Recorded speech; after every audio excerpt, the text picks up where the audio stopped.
for the love of fandom and the escapism of pop culture. To the seas of Naboo and the direwolves of Winterfell, all the way to the streets of Haddonfield. Join us as we call the banners for the House of the Empire.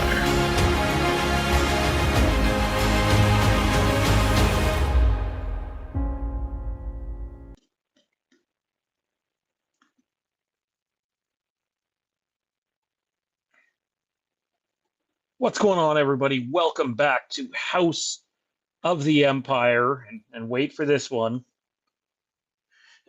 Welcome back to House of the Empire, Episode 4, live on Phantom Empire.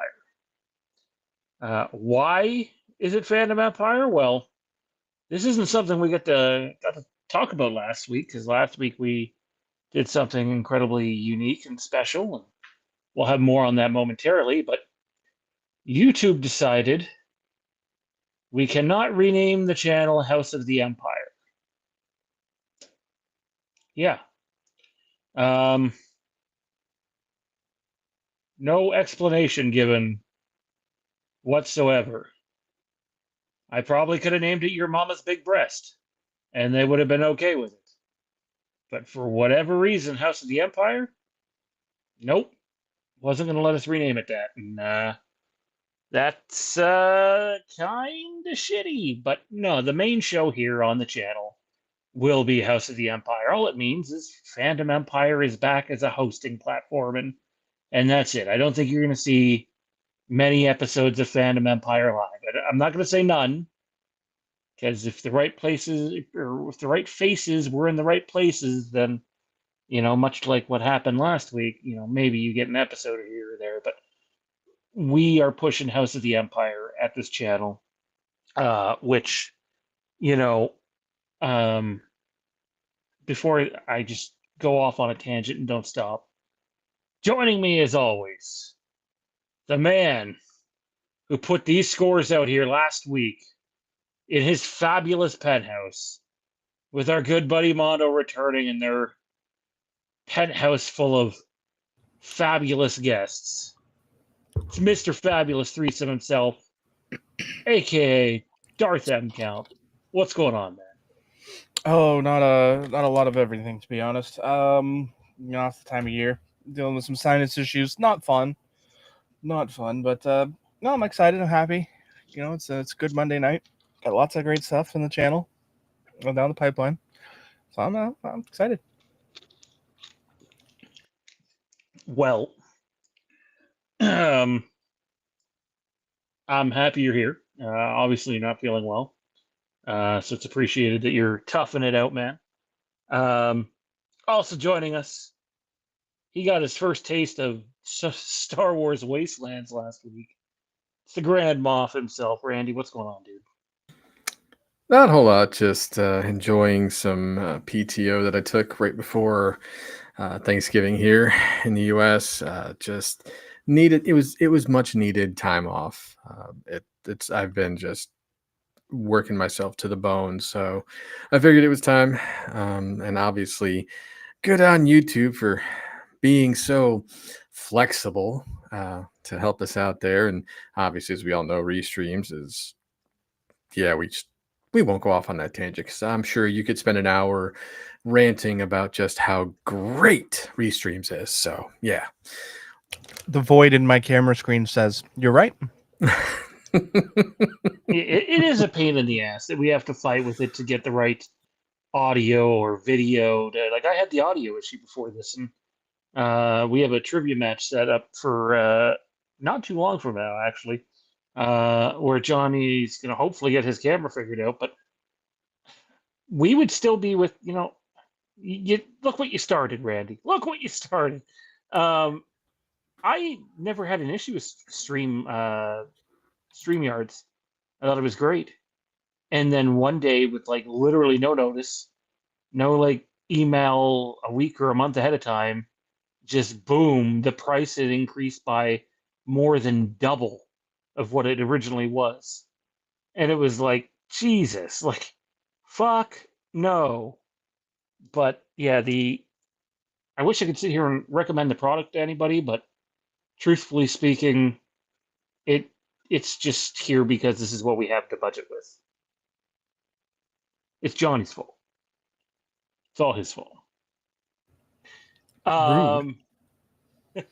Randy, give us your brief 60-second review of what you got to experience last week with Star Wars Wastelands for someone who had never heard or saw an episode. I mean, it's easy to put it in one word as just chaos, which is fine because I've had that happen before many times with the sports brew where we just hit a tangent and go off on the rails, and then it's like, what were we talking about? Mixed in with alcohol, it's pretty crazy. So it was a lot of fun, a lot of laughs, and yeah, it's being a producer sucks because there's just no way of controlling it. So, so but yeah, I would be down for more fun like that for sure.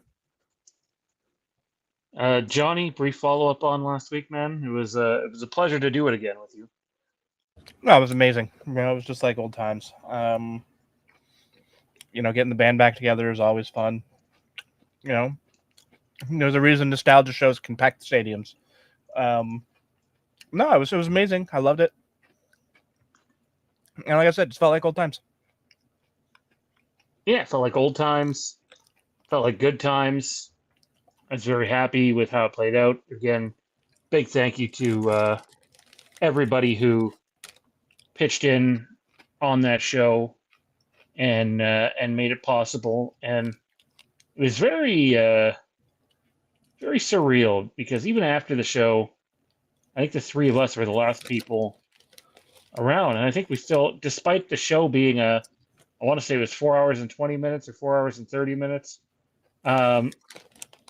First of all, no one expected Ben to stay around to the end, and he just did that Ben thing like he did in Wastelands back in the day. Sometimes he just hang around and not leave, and which is great. So it's great to catch up with him. But even after the show, like the three of us were sitting there talking about it for like, I want to say it was 15, 20 minutes, despite it being like, that would have been I don't know about top 5, but definitely a top 10 Wastelands duration in terms of length. We had a couple of crazy ones that went 5 or 6 hours, but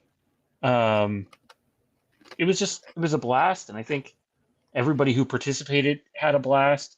Everyone who listened in had fun. So like those are the most important things. And I know in our horror segment tonight, the House of Haddonfield, we're going to be joined by Dustin, who's going to be a somewhat frequent contributor here when it comes to horror stuff.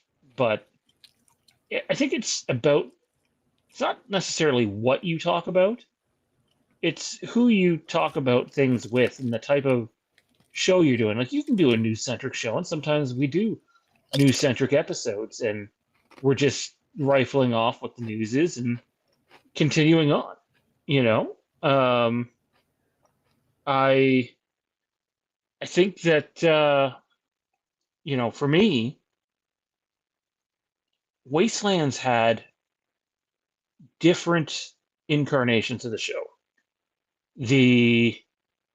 And really, I looked at it as and Johnny could speak more for it. There was 3 parts to the show over about a 4.5-year period, and that was like, part 1 was basically just Johnny, myself, and Mondo, and then part 2, I would say, was myself, Johnny, and our friend Ian, and that lasted for about 4 or 5 months, where he was a big part of the show, and Mondo had left for a bit. And then part 3, Mondo had came back, but when Mondo had come back, we had made the attempt, or not the attempt, but we had made the decision to more regularly involve Tommy B in the show. So like there was kind of 3 different phases to Wastelands. I think it's easy to regulate it back to just Johnny and I, but and Mondo, but there was just so much more to it than that. There were so many other phases involved. With that, Ben was a regular contributor all through it. All the Underworld guys were at different points. We had Andrew from what was it called? The Brew Wizards they went to? I think he had a specific name for his group though, didn't he, Johnny? Yeah, Brew Wizards was the location. That we did most of the stuff. It was just the Durham X-Wing community. Gotcha. I couldn't remember.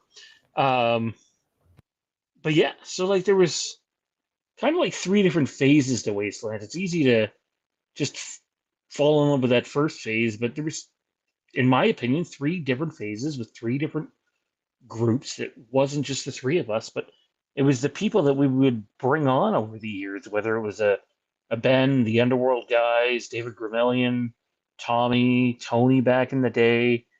Ian became a big part of it for a bit. Andrew was on often. Ty was a mainstay right from, I believe, right before The Force Awakens, right, Johnny? So Somewhere like, around there, yeah. like it, there was more to it than the three of us, which leads us to this announcement. Is I woke up the next day, guys, and I know I'm going along here, but it was one of those feelings where it's like you had a really great night and you feel really good about the night you had, and it puts you in a good mood for the next day. Although I was tired as shit, it still puts you in the mood for the next day. But it's also like a kind of a sad that it's over. And you know, it doesn't have to be. And in fact, it's not going to be. So we're going to announce right now, and then we'll give some details and reason why. But Star Wars Wastelands is going to return in 2026 for 10 episodes, not weekly, not bi-weekly. Damn it, not even monthly. There just isn't time for that. But we are going to return, and true to what we were over that 4.5 year period, it will be a bunch of different people at a bunch of different times. I would venture to say you will never just have three of us on the show, just because of logistic reasons. Um, and the truth is, it might end up being 9 episodes in 2026 and one episode in December of this year, because there's some talk about doing something for like a holiday movie type show. And you'll see basically all the faces that you seen last week. A couple you didn't see last week. I would love to sit here and say that Mondo will be on every episode, but that is incredibly unlikely. But over the course of 10 episodes, if we get Mondo 4 or 5 times, then I think that's great. The goal will also be to get Ian at least on one of those 10 episodes, and that's going to be incredibly difficult considering there is a 14-hour time difference between us and him. But some of the events that we're going to do, and it's going to be, again, like a big round table type party hangout like last week. It won't just be like House of the Empire with a different title. There'll be a bunch of people involved, probably longer episodes. But we're looking at doing something for The Mandalorian and Grogu. We're looking at doing something for Spider-Man Brand New Day. We're looking to do something after the first episode of Ahsoka Season 2. We're looking to do something after the entire season of Ahsoka is over. We're looking to do some sort of Avengers lead-up thing. And then something for Doomsday. And then there'll be a few other episodes. I know Randy has floated the idea out there of playing a game on one of the episodes, and so has Zach and Mondo. So these are all things that you have to look forward to on. This is getting confusing with the names, but thank you, YouTube, for doing that. On the Phantom Empire YouTube channel. And, it's a good thing because I won't say that we were all on the same page with how many episodes we should do. There were some people who thought we should do just 4 and do it quarterly. There were some people who thought every other month. And then I got thinking about, Johnny, I'm sure you remember Channel 1138 days. We would all get together on, regardless of whose show it is. If I think Infinity War came out, we all got together, and Endgame came out, we all got together, and Like we were one of the Spider-Man movies too. Like we were all getting together for like these big event type things. So to bring Wastelands back in that way, in my opinion, anyways, makes a lot of sense. Even if it's not going to be the same cast of characters week in week out.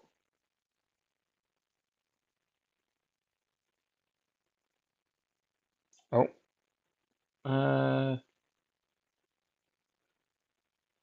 you got us, Johnny? I my audio went out for part of that. Yeah, that's always fun. Always fun. In a nutshell, I just said it that most of the episodes we'll be doing for Star Wars Wastelands will be the big event episodes, where whether it's Mando and Grogu, Spider-Man: Brand New Day, Avengers: Doomsday, Ahsoka season 2, and then some other things that we'll be doing. But it kind of is reminiscent to what we would do back in the day with big movie releases when we were on channel 1138. Yeah, I mean, like you said, we all come together for the big events. Sort of as a community of the channel, and yeah, I mean, it's a good way to continue sort of that vibe and that feeling, even without some of the people who used to be a part of that. But like you said, over the years we've built our own community group, podcasting family, and it'd be great to get as many of them together. I don't want to say as often as we can, but on this sort of regimented, scheduled thing, it's fun. It's I look forward to it. Yeah, it's gonna be fun, and I think doing 10 episodes over around the course of a year will be fun. You can spread them out a bit and pick your spots, and I think it's gonna be a blast. I'm happy we're doing it. And obviously, when the whenever we have Mondo on for some of these things, I'm sure it's going to be chaotic like last week. And we won't be doing trivia on every one of these. That's not the intention for what we got going on at all, actually. Um, so, because we're doing trivia now on the channel, and we'll be continuing to do trivia. That's one of the things that's just going to stick. So, not every big get together needs to have trivia involved. So, there'll be more time for just talk and banter in a lot of these episodes. And Randy, your thoughts on this, man? This will be like your first run with a Star Wars Wastelands type show. You seemed to be one of the people that was really down for it. Yeah, I think it'd be a lot of fun just to get together and just have fun. Like not worry about what's going on in the news, not worry about any type of controversies that might be online. Just like-minded Star Wars fans having fun and just essentially broing out for the most part. And I think that's always needed.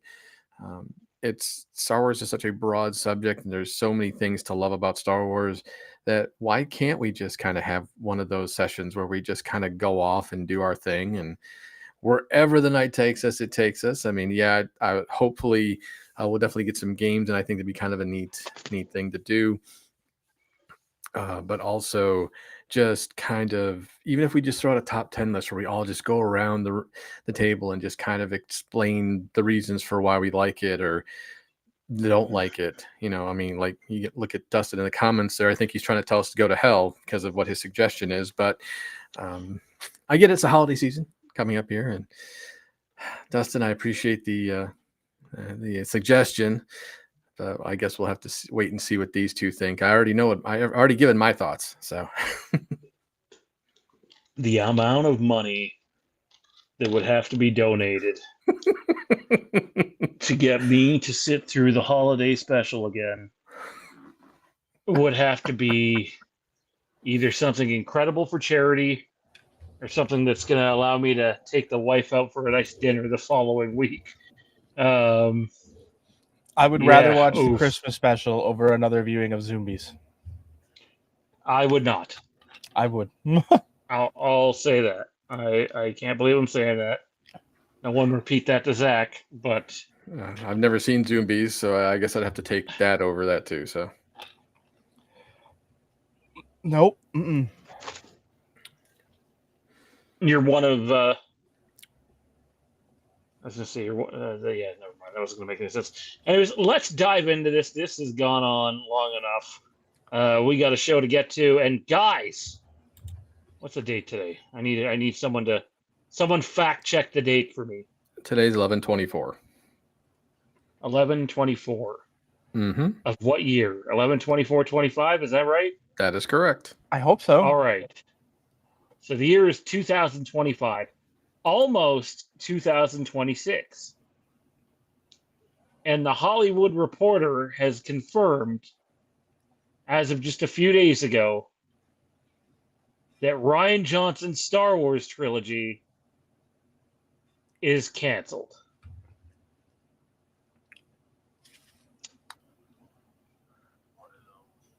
It is 2025, I repeat. This thing was announced before The Last Jedi was even released. That was 2017, by the way, people. And Rian Johnson's Star Wars trilogy has been canceled. And yes, Johnny needs to find a fucking mute button. Randy, your thoughts on this? I'm trying to be tongue-in-cheek here, but it's a Hollywood Reporter article, so like, Yeah, it I doesn't know. get any more official than that, right? So, I mean, not it's like a we chose for them to do this Yeah. article now. But it's a shame that it's canceled, but also because like the Last Jedi wasn't a bad movie, it just wasn't a good Star Wars movie, right? So the idea of him getting a trilogy where he gets to tell his story and not have anybody interfere, that actually was not a bad idea. I think that could have actually done something well with that. But unfortunately, given the way Lucasfilm's going and Disney's going, it's not surprising. It wouldn't shock me if there's some of these other movies that had been announced, like Taika Waititi's movie or anything like that. It's officially, gets the old cancellation there because we haven't heard anything in it forever. The Rey movie, we don't know if it's going to have. We might hear something about that because of where they're going with things now. So I don't know. I'm not surprised. It bums me a little bit just because he's a good director. He makes decent movies, and he deserved a shot to at least tell his story, even if it's not set in the Skywalker universe. Essentially, give us something new and different, and he probably would have. But oh well. I guess on to whatever they got planned next. I'll take the hot seat here, and I'll say I would have liked to see him direct another movie. I don't know about a trilogy, but I've come around on at least half of The Last Jedi, maybe even more than half of it. I still have it towards the bottom of my favorite Star Wars movie list, as we did our rankings on episode 1 of House of the Empire. But it's 2025. No shit, this trilogy isn't happening. And there's people that have really held on to hope because there's been no official cancellation that this was going to happen. And I watched a couple of just brief news review videos, whatever your news reaction videos, and I feel bad for some of the people who are heartbroken over this. But on the other hand, it's kind of like, how did you not know? Johnny, save me here. Tell me I'm being evil. You're not. I wrote this thing off 6 years ago at this point. At the very least, in through 2020 and 2021, I just stopped caring because we had heard nothing. It was announced and that was it. And the further and further we got from the announcement, or the further and further away we got from the announcement, the less and less likely this thing became, and I mean, the idea behind it sure wasn't bad. Like you said, you've come around on, his work in The Last Jedi, and, it wasn't as bad as, we sort of felt at the time, but it came about in the era when everything was being announced when it was in the pre-production stage, and that was inherently a flawed decision, by Kathleen Kennedy and everyone else and the corporate structure, that we were getting these projects announced so early in their production cycle that, we've seen almost none of them come out. I mean, really, I don't think we've seen any of them come out, that were sort of announced in that fashion. And I mean, getting the final confirmation of it, the official confirmation that, yeah, this is not a thing that's going to happen. That's it. I'm okay with that. It's more, it's confirmation of it, right? Like it's something I've been mentally in that phase for several years, honestly. So having them come out and say it is just, it just sort of takes another thing off the release schedule. It doesn't really bug me. It doesn't really affect me. I'm not yearning for what could have been or what might have been. It just was another thing that was destined to, not exist.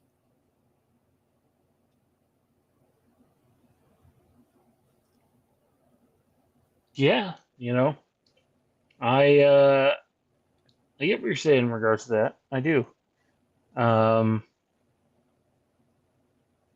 Sorry, I'm just reading a message we got. I'll say this about Ryan Johnson though. Like, I still haven't. I don't think the third Knives Out movie is out yet. I think it's about to come out. But like those first two Knives Out movies are great. I think they're both amazing. I thought, oh man, did Ryan Johnson do Brick? I can't remember if he did or not, but he did. He did Looper with Joseph Gordon-Levitt and Bruce Willis, which is a fantastic movie. He's done a lot of good, so I don't believe it's a Ryan Johnson issue. I think at the time, a lot of us thought it was a Ryan Johnson issue, but now having the ability to sit back and take a little perspective on it all, I don't think it was ever a Ryan Johnson issue. In other news, Jon Favreau talked about The Mandalorian and Grogu this week with Empire Magazine and a couple other places, and said absolutely nothing new at all. He tried to present it as new information, and I guess the one thing he did say that was new, and try not to laugh too hard. He said that The Mandalorian and Grogu is not The Mandalorian Season 4 repurposed into a movie. And we're here to tell you, yes, it is. Instead of hyping for the movie, which I think was supposed to be happening, it's like we're already entering damage control mode. Like, the movie's still 6 months from coming out.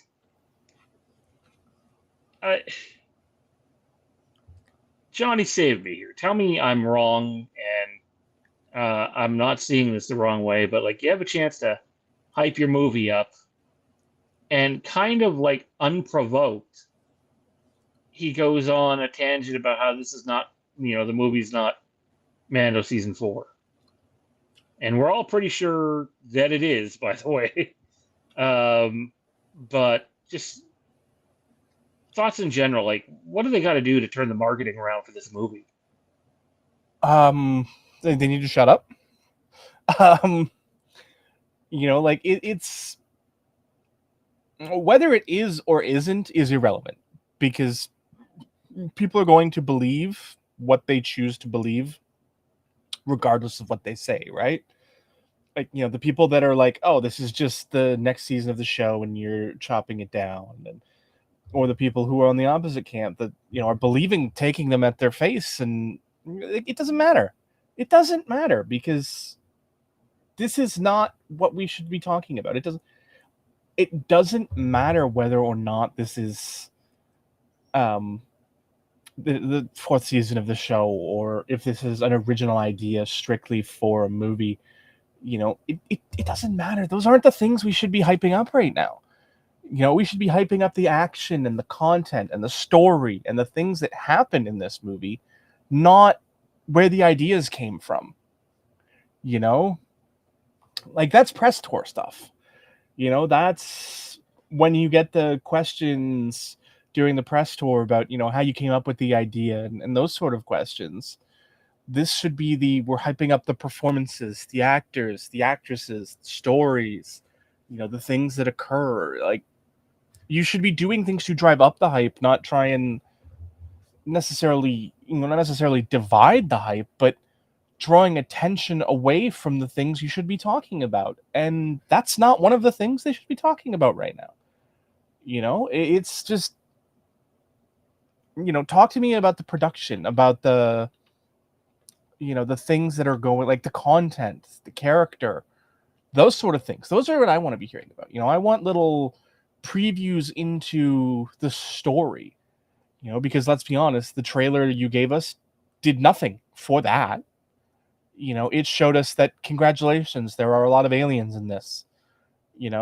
That's nice, but not what I care about anyway. For me, like, I want that glimpse into the story. I want those sort of things. I don't, drawing attention away from the good to focus on the things people are arguing about is a pointless endeavor, in my opinion.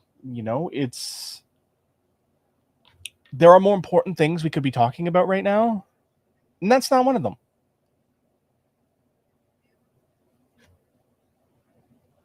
Yep, I agree. Randy, any thoughts on Favreau immediately attacking? This isn't season 4, kind of unprovoked too? I have to wonder if this is something that's all he's heard. Like, if people are, whether it's social media or whatever, and maybe that doesn't say the reason of why he should have done it, and it could be the reason why he did it, and it's out there, and unfortunately, it's there for us to just pick apart. Ultimately, though, I think right now what we need to be doing is starting to really hype the movie more. We need to start, getting the marketing going, and we've had the teaser trailer. Let's build up to that full trailer, that full 2.5 minute jobby where we actually get an idea of what the story is about, versus just, hey, here's some shots of what we've done. And obviously, like you guys were talking about when we saw the teaser, that whole scene with the walkers, touch it up. Let's get in there and touch it up some more and make it look better. Ultimately, I feel like, what needs to happen here is it's time for them to just kind of, all right, you said your piece. We can take it for face value. We can decide how we want to view it or not. All right, now it's time to put your best foot forward. Let's find out what this is about. How do you hype everything up and get us engaged in the story, not just saying, hey, this is Mandalorian and Grogu, this is Din Djarin and Grogu, but not tell us a story. Obviously, Disney at the moment is banking on Grogu making the money, which he will. I think that's a given. How much, we don't know. But ultimately, what needs to happen is we need a story. We need to know why we're caring. We need to know what is at stake here. We obviously, considering these characters are, I guess for lack of a better term, it's not stuff we have in the future. It's not stuff we know what's going to happen to them. We need to see that there's actual stakes in this. And the teaser we saw, and so far what they've said about it, doesn't help. We need to know that there are real stakes in this, because we know there's always that chance someone doesn't make it out alive. We know there's always that chance that certain characters change in some way, shape, or form that we need to see. And the trailer usually is how that kind of helps us. The press tour usually how that helps us.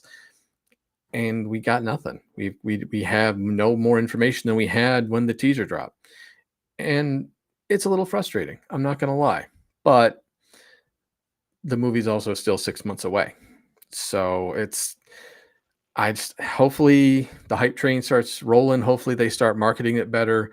We're going to start seeing more. We're going to see some more trailers. I guarantee you, probably by the Super Bowl, we'll have a full-fledged trailer. It better, at least we better, all things considered.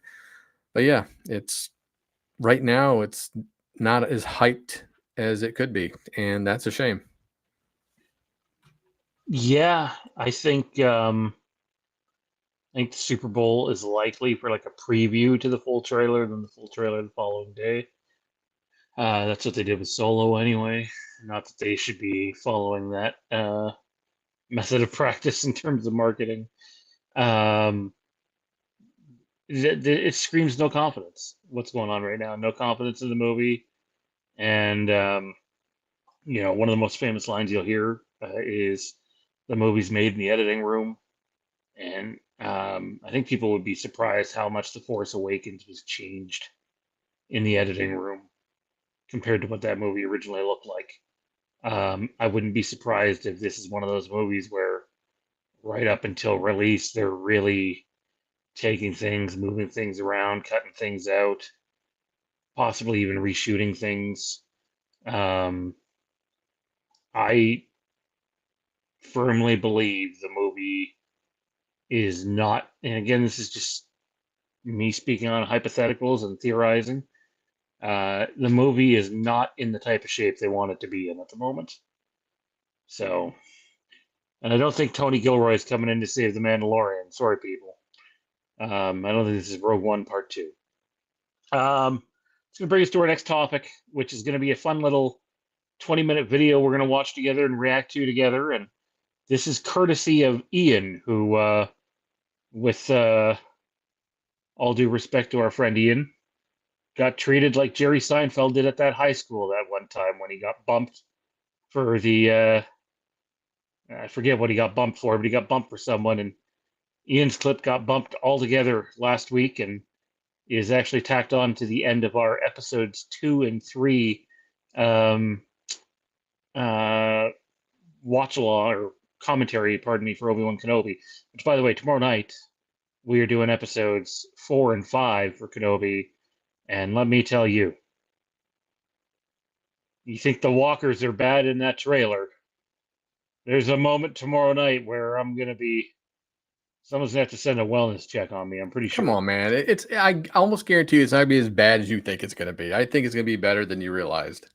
How about this? Even if it's slightly, even if it's just slightly. Johnny, here, you're gonna be my proof. I haven't told you what the moment is. I haven't said what the moment is.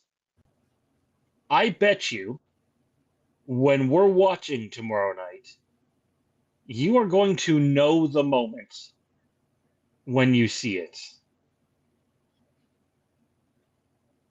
That's how bad it is.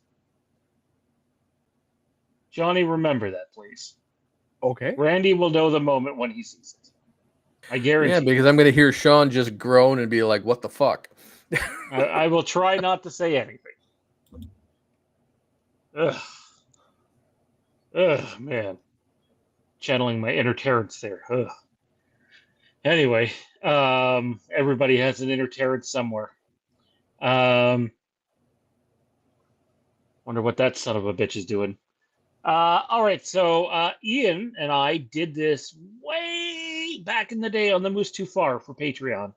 And what we're going to do is we're going to react to how big the Phantom Menace marketing was. And feel free to talk over the clip, guys, as we watch this, because I'm sure there's going to be a lot of nostalgia here. We're all old enough to remember seeing a bunch of this shit in stores. Yeah, so this is at Ian's request, and the hope is Ian will have a chance to come on and talk about this in the near future.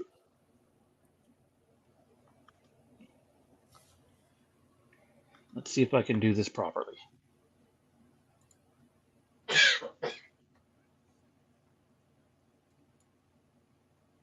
It is so not going properly at the moment. It's all Randy's fault. That's nothing new. My wife says it's all my fault anyway.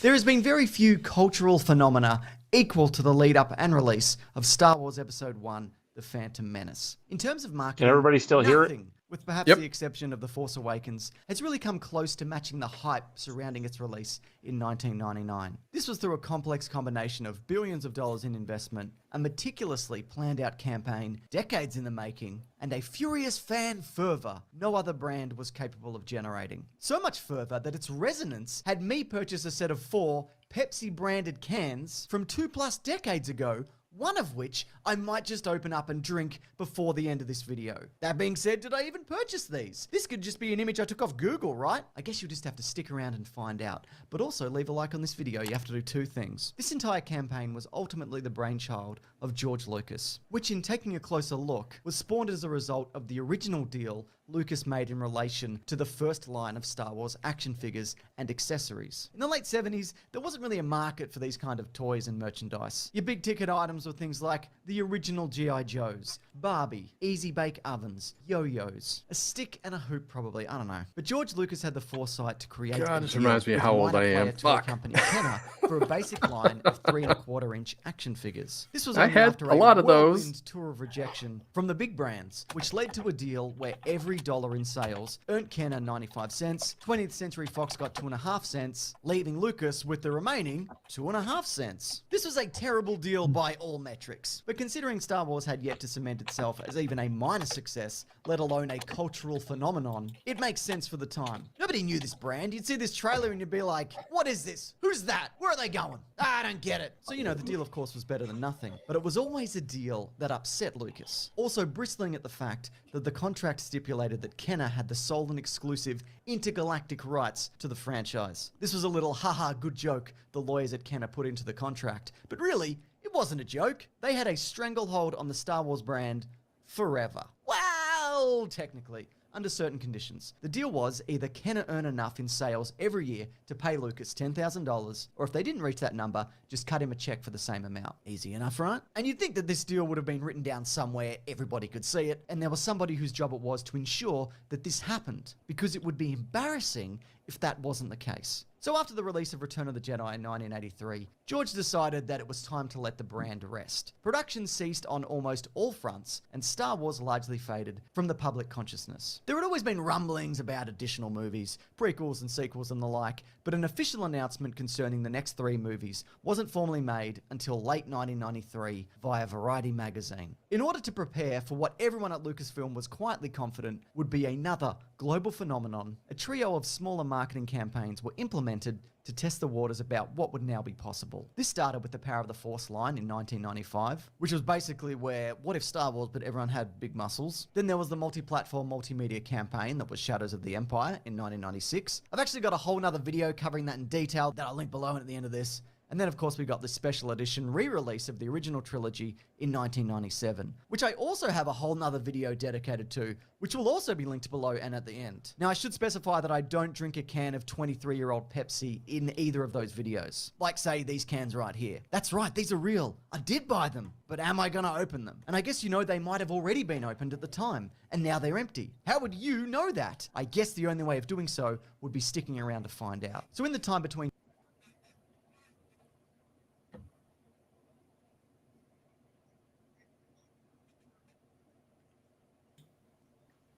Now, Just when make those sure it'll came- work here. When those came out, I actually made sure, 'cause, when those came out in the stores, I actually bought them and saved the cans at the time, but somehow lost them. That's where I was going with this, if it would cooperate with me. Can everybody see the cans? Is that what's showing up for everybody? Yep. Behind I the should buffer, yeah. specify that I don't drink a can of Johnny, how much do you remember these cans? Because I mean- remember them vividly. They were everywhere. I remember them, but I'll be honest, I remember the machines more than the cans. Oh, Yeah. The vending machine with like Anakin and the pod Oh, racer. yeah, on yeah, it, racer, and- yeah. That was pretty cool. I remember Yeah. those more than I remember the specific cans. Because I mean, like cans like this, they come and they go. It's not, not necessarily Star Wars, but you get branded cans like this at least one campaign a year, basically. Like at least since then, anyway. It's become much more popular. I mean, there was Marvel characters last year, and I think there was a Star Wars one recently as well. Yeah, with Coke. With Coke, yeah. Oh yeah, yep. I remember that. So like, it's not as This was the first of its kind at that time. yeah. The closest thing I That could I think can of really it remember. I mean, I'd would be like seen the Flintstones marketing or the Batman Forever marketing. Or Returns, sorry. Was it Returns? Yeah, it was Returns. it definitely sort of became more prevalent in the 90s doing things like this, but this was the first one that was sort of, so big behind it. I mean, I remember, Godzilla a few years before with Pepsi had done a big branding campaign through Taco Bell at the time, who they'd just purchased. Like it's there were a lot of big campaigns, but this one was the biggest.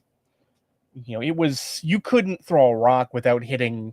If you went into a Walmart, you couldn't walk more than 5 feet without running into something Star Wars, and it wouldn't be from the same brand either.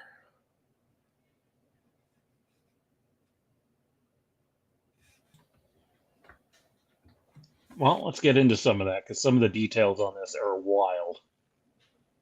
23-year-old Pepsi in either of those videos. Like, say, these cans right here. That's right, these are real. I did buy them, but am I gonna open them? And I guess they might have already been opened at the time, and now they're empty. How would you know that? I guess the only way of doing so would be sticking around to find out. So in the time between trilogies, Kenner had been bought up by Hasbro, which of course had Hasbro rubbing their little hands together, just imagining all the money that they'd been making off these Episode 1 action figures. But if anybody was rubbing their little hands together, it was George Lucas, because it turns out they had forgotten to pay him his contractually obligated $10,000 annually, which meant the whole exclusive intergalactic rights forever How and do you always forget and that? whatever deal, that was now void. The reason Seriously, how do you forget that?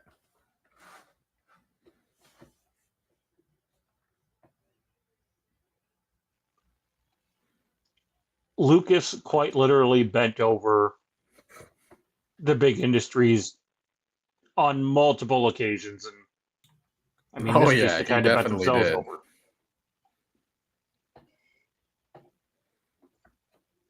being apparently that everyone thought that the franchise was done after Return of the Jedi. But those movies were labeled Episode 4, 5, and 6. And if that gaping hole in the storytelling doesn't tell you something was missing from the narrative, then I can't help you. This meant that George was free to shop the brand around. And boy, did he. He approached the likes of Mattel, Galoob, and Playmates Toys, but eventually settled back on Hasbro with a deal they refer to as George's Revenge. This time around, after a 6-day negotiation, he got an unprecedented and record-breaking deal of 18%, as opposed to the original 2.5. In addition to that, he was made a major shareholder at Hasbro, taking on 7% of the stock in 1997, second only to Alan Hassenfield's 9%, who was the chief executive officer at the time. Bear in mind, this was all at a time before a script was even seen, and Hasbro also handed over an additional $400 million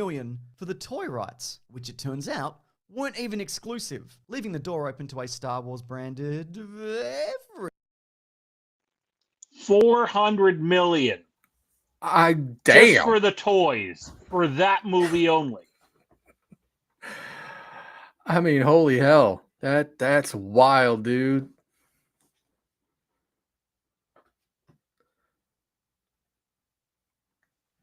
See, Johnny, midichlorians did some good. No Yeah, I wonder, don't think they had anything to do with that. no wonder he was so confident, though, there to go out and tell his own story, regardless of anyone was going to like it or not. Like, this movie was never going to lose any money.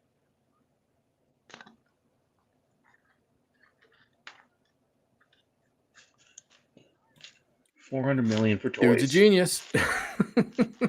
I mean, You take all my toys for $400 million. right?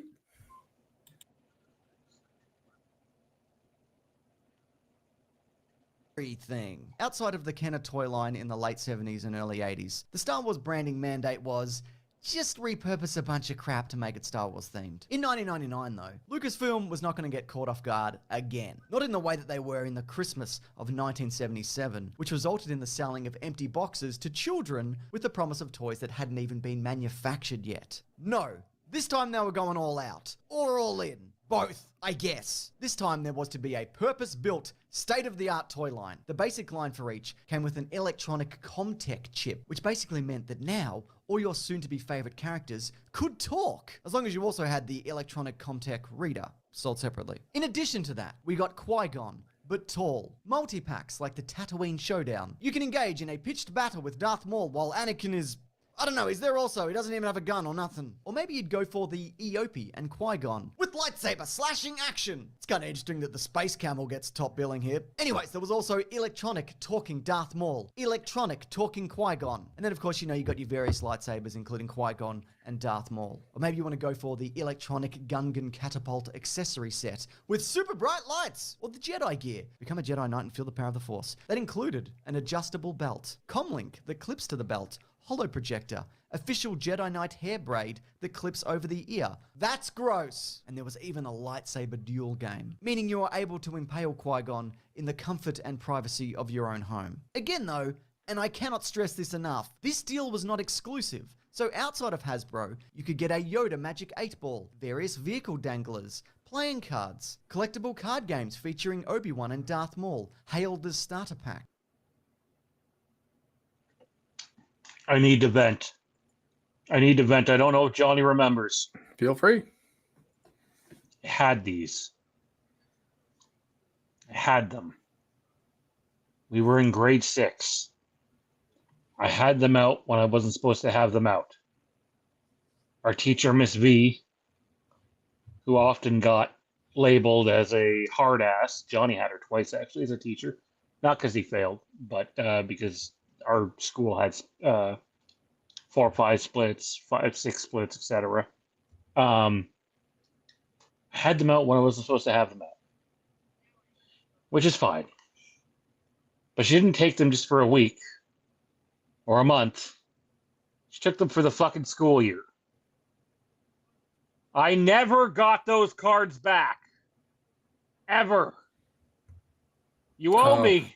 I'd be super pissed considering how much they could be worth. They were a nice looking card too. I know they don't show it on here, but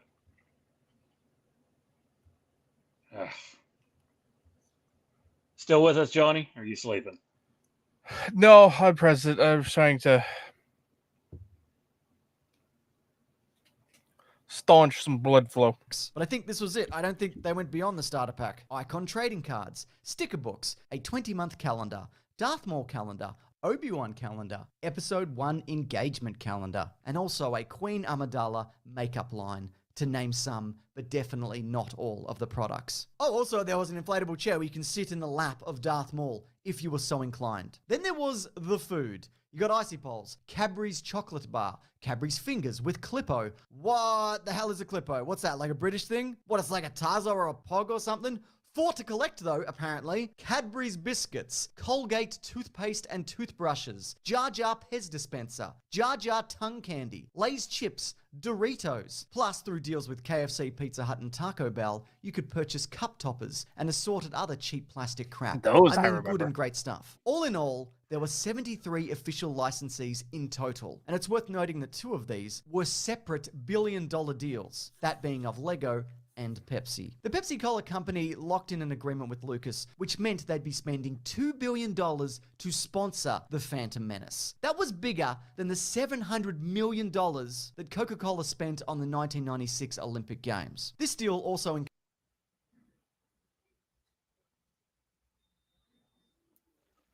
$2 billion just from Pepsi. What the fuck? I need George Lucas to like negotiate my salary. I mean, damn. Holy shit, the dude is a fucking genius.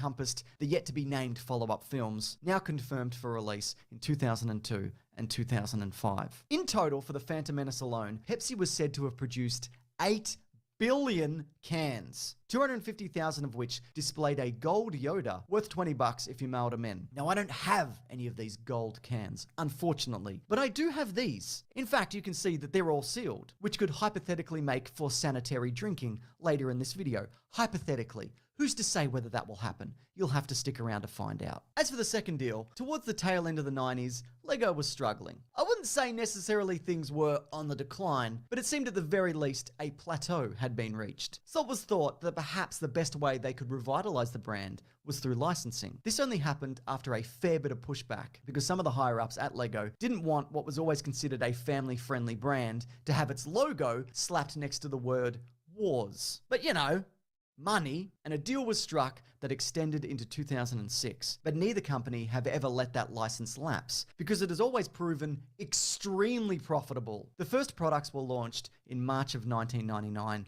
and focused on the original trilogy ships and vehicles. And then to coincide with the Phantom Menace in May, you got anything and everything Phantom Menace related, even including a droid developer kit in the latter part of 1999 to coincide with Christmas. The first year's sales exceeded the company's initial forecast by 500%, and 1/6 of all sales could be attributed to LEGO Star Wars products. Since 1999, the two brands have expanded their deal into enormous LEGO recreations of some of the larger vehicles, plus they've also branched into animation and video games. Speaking of which, 2 official The Phantom Menace video games were released in May of 1999. Own them both. Star Wars Episode 1 Racer and The Phantom Menace video game. Racer lets you take control of various pod races across multiple planets and tracks beyond what was seen in the movie, with Jake Lloyd returning to voice Anakin Skywalker on both the PC and Nintendo 64 version. This game has proven to be the more popular of the 2 games released, seeing as it's always been spoken fondly of, leading up to its 2020 re-release on all major platforms. The second game, however, a hybrid action-adventure with RPG elements that loosely follows the events of the films, almost immediately began to show its age. While it's fun and strange and does a pretty solid job of replicating the film using the technology of the time, it's more of a weird oddity than anything else. We actually recently played it for Caravan of Garbage if you'd like to get a good look at what that's all about. These were followed up by a pinball game in June, the Battle for Naboo in December, and the likes of Jedi Power Battles, an arcade racing unit, and Obi-Wan's Adventures on the Game Boy Color in the year 2000. But you know, once you start releasing tie-in games in subsequent years, this isn't me so much talking about the marketing campaign as it is just naming Star Wars. I had that lightsaber game, by the way. Media, if you are familiar with its existence, has always been integral to the growing Star Wars brand. Going back to the original novel adaptation of A New Hope and the first... The control was awful, but it was still fun to some degree. There was a straight because the censors just didn't always work right. Included some additional dialogue that didn't make the final cut of the film, plus a series called Star Wars Episode 1 Adventures that also worked on fleshing out the world in and around the main narrative. The issues were split into individual adventures, so you got Anakin just prior to meeting Qui-Gon and dreaming of himself as a Jedi Knight, Queen Amidala and Jar Jar Binks doing a little Tatooine side mission, Qui-Gon dealing with an assassination attempt by Watto, which also included that deleted scene where Anakin gets in a little punch-up with Greedo, and also Obi-Wan's story, where he pretty much just recounts Episode 1, but from his perspective. The novelization, like they normally do, contained material unique to the book, including a chapter concerning Anakin's second to last forgot Terry race, Brooks and did him also dealing with a wounded Tusken the book, in the Tatooine movie tie-in. desert. Its author Terry Such a Brooks good author. spent time with George Lucas, picking his brain concerning the history of the Jedi, as well as discovering details about Episode 2 and 3 to add a little bit of foreshadowing. The book also details the history of the Sith, including that of Darth Bane, all of which came from Lucas himself. Does that make all of this canon? Well, I think the rule generally is, if something is in a book, then it's canon, until the live action stuff says otherwise. But you know what? I don't know. Why don't you go bother someone who works at Lucasfilm on Twitter? They definitely love that, and will be happy to answer any and all questions. The book itself was printed in a variety of languages, in both hard and soft cover. And if you really had a good time reading it, you could collect all 4 versions. Internally, I remember these are seeing all the same, but why would you have one You could Anakin have cover. 4. You could put it up on your shelf, right next to your compact disc, which contained the abridged audiobook version of the film. Or maybe you'd go for the 5-disc unabridged edition. And then next to that, you could put the abridged cassette version, and the junior novelization, and the Jedi Apprentice series that ran from 1999 to 2002 that explores the initial pairing up and adventures of Qui-Gon and Obi-Wan Kenobi. There's also a bunch of additional stuff, including the illustrated screenplay, a making of, a picture storybook, etc. and so forth. You get it. There was also a blanket magazine campaign with cover articles for Entertainment Weekly, GQ, Newsweek, Premiere, Time, Vanity Fair, Wired, Vogue, TV Guide, and even Popular Mechanics, where they covered the machines of Star Wars. A single CD.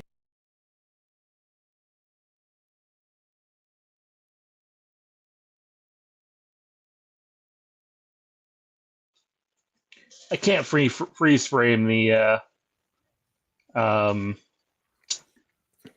the TV guide. I tried to. That's all we need to watch from there in terms of the marketing. But there's one thing you don't really get anymore is TV guide, right?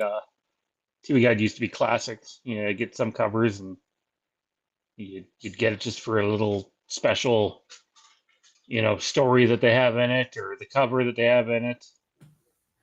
It's amazing what we don't have anymore. I mean, they still do produce them, but it's usually only like specials. Like if something, like I remember the Supernatural one they did when the series was ending, not too long ago. But yeah, it's crazy the amount of stuff that episode 1 had out there. But clearly, you know, Lucas had a plan, and as he was writing for writing the movie, he knew exactly what he wanted to do, and he executed it like flawlessly. The amount of money just from the endorsements and all the products alone, good Lord.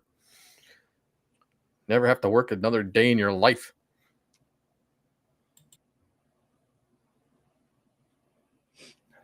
I mean, George was always ahead of the curve on that stuff. Yeah, he proved that with the original deal, right? Like, I mean, you know, in the 70s,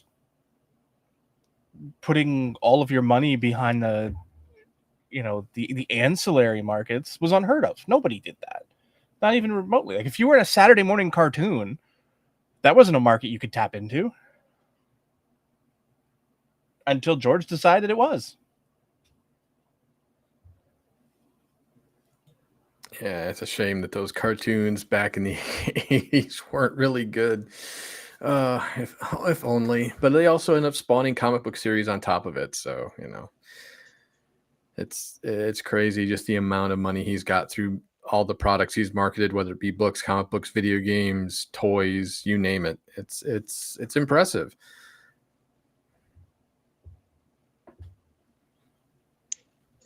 Yeah, like they were just. I mean, episode 2 and 3 is a little bit different.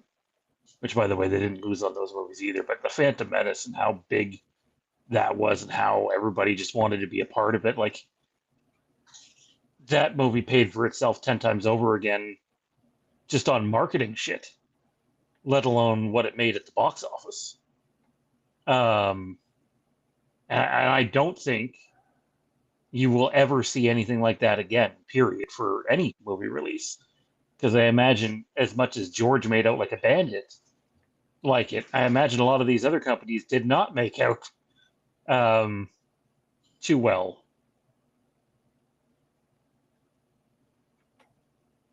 That's just my take, though. Well, obviously he knew that the market was going to be hot, especially considering how well Shadows of the Empire went over in terms of their marketing campaign. I think that really gave him the idea of exactly what he knew he could do to maximize just the money coming in. Because like we've said many times, you know, you get the book, you got the game, you've got the soundtrack. There were toys. I mean, they did what they could to market that, and obviously this went 100-fold with the Phantom Menace, because the first time Star Wars had come back in a theater in forever, it felt like, even though yes, it really was, 16 years, but it's just the idea that it's almost 2 decades, and yeah, you need to have that type of marketing campaign to see if the desire was still there from the fans, and obviously the fans were like, "Yeah, let's go." I mean, the real testing ground, I think, for all of this was Power of the Force. In '95 when it first came out, and it showed the market was still there for all of this, and then they did it again, sort of, testing concepts and tie-ins and things like that when we got around to Shadows of the Force. That by the time Phantom Menace was real and a tangible thing that they could strap this to, they'd realized these little things had done so gangbusters that the real thing, like all of these brands had seen what they'd done for these things that were relatively insignificant in the pop culture world, that they knew that there was something special here, and every brand ran with it. You see that with the Pepsi deal, with all of the food companies and everything. Like, it just went absolutely insane on the less important things that weren't significant to people who weren't already part of the fan base. That when you have something that is going to be more than just that, that a major cinematic release is going to touch on everyone and everything, that you can go, you can turn that dial up to 11, and that's what they did. All right, so next up, we're going to have trivia. We're going to give Johnny a second to see if we can get his camera situation figured out while we pay some bills here and credit the people that support our channel on a financial level, because without them, it'd be hard to do what we do. First up, it's Jason over at Backtrack Cinema, big-time guy for retro movie reviews. Jason, my dude, has not gotten to Welcome to Derry yet, though.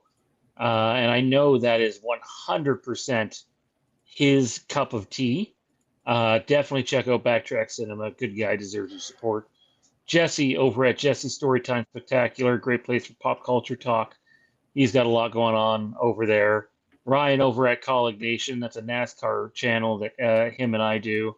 If you're a fan of NASCAR, if you're a fan of the on-track stuff, the off-track stuff, specific teams, or NASCAR 25, the game, that is probably a channel that you are going to want to look at. Yeah, big shout out to him. And then Dustin.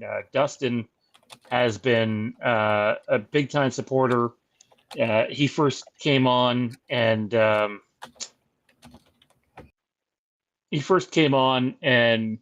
was going to support Bannerman Banter when we started that, before we had to excuse me, before we had to combine the two shows into one.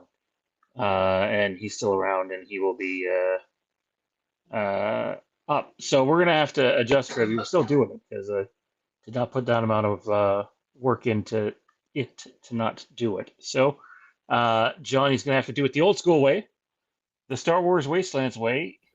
He's gonna have the same amount of time, but he's gonna have to keep a message window open to me and send his answer via the message window, because Randy will not be able to show his message on the board until Johnny has his message in to me. Same amount of time. So the way this is going to work is it's Johnny versus Randy. Johnny was not in our trivia matchup last week. He was the host, the trivia master, if you will. And it was myself, Randy, Zach from the IPC podcast, Ben from the Star Wars Underworld, and our good buddy Tommy B competing in a gauntlet elimination match, where, with some luck, yours truly left the Star Wars Wastelands tribute champion once again. And this match here between Johnny and Randy will determine who is going to go up against Ben. And then the winner of that match between Ben and one of these two fine individuals will go up against me in the next title match. But without further ado, time for trivia.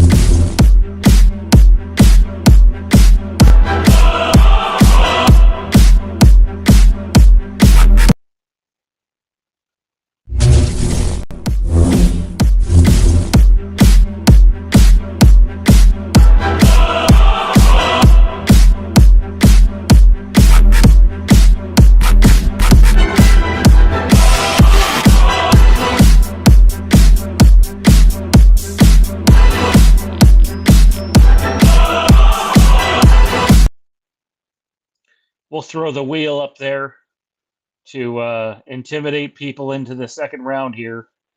We're only at the first round, but that's what you have to look forward to the second round. Non-championship matches are only 3 rounds long, so this will go by much, much quicker than last week's matchup, and there's only 2 of them and not 3 of them. All right. The first round's the same as last week's matchup, and that is the movies. This time there is 11 questions instead of 9, 1 from each live-action movie, gentlemen. You will have exactly 15 seconds to answer each question. No more, no less. Johnny, I would be on that typing thing quickly. That way you're not giving Randy any extra time. Let me just pull open a window to you now so I don't have to open it later. All right. Question number 1 from the Phantom Menace. What kind of droid greets Obi-Wan and Qui-Gon at the beginning of the Phantom Menace? What kind of droid? 10 seconds. 5, Porg, 3, 2, 1. Time's up. Johnny's answer's in. Randy, what do you got? Protocol droid. That is correct. I was really hoping someone was going to be dumb enough to say 3PO, which would have been incorrect. So that's a point for each of you. Question number 2. What gets destroyed at the beginning of Attack of the Clones? At the very beginning of Attack of the Clones, what gets destroyed? 10 seconds.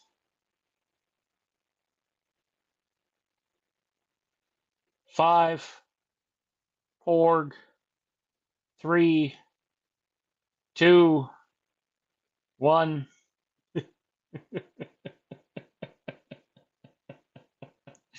Randy, what's your answer? Johnny's is in. Naboo ship. I don't know the name of it. Yeah, I'm gonna give you the point. I almost feel like giving Johnny a point for his answer, though. Johnny, that was mean. I wasn't expecting that. Johnny says Padme's virginity. Wow. Okay. Channeling his inner Mondo. Randy takes a 2-1 lead.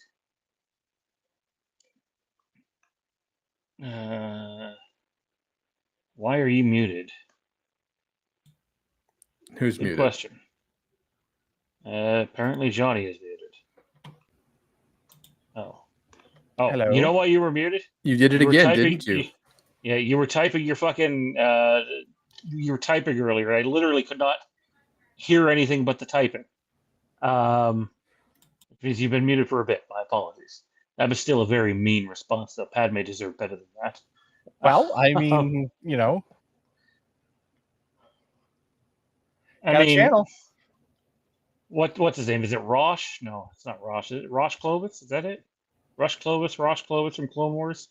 He might have got some. I don't know.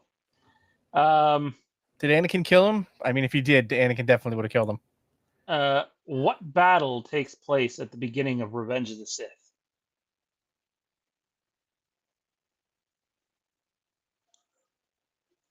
Ten seconds. Looking for a specific name.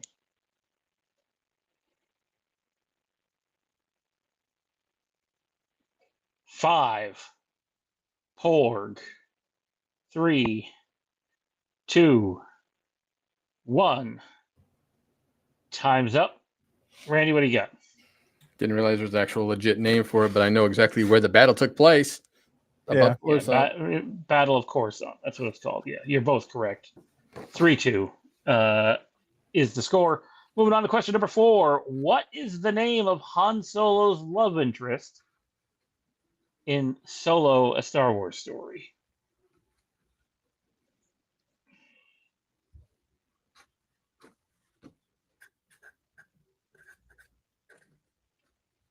Five, Porg, 3, 2, 1. Time's up, Randy. God, I hope I spelled it right. You did not, but we'll give you the answer. Oh, boo. What happened to the good old days where spelling counted? I have not forgotten about that box office question last week, you motherfucker. Hey, I gave you the source and the correct everything. Randy has not missed yet. He's on a revenge tour this week. But Johnny's only missed once, so we have a game. It's 4-3. Question number 5 from Rogue One. Here's a softball. What big name writer and director came in to quote unquote save Rogue One? 10 seconds.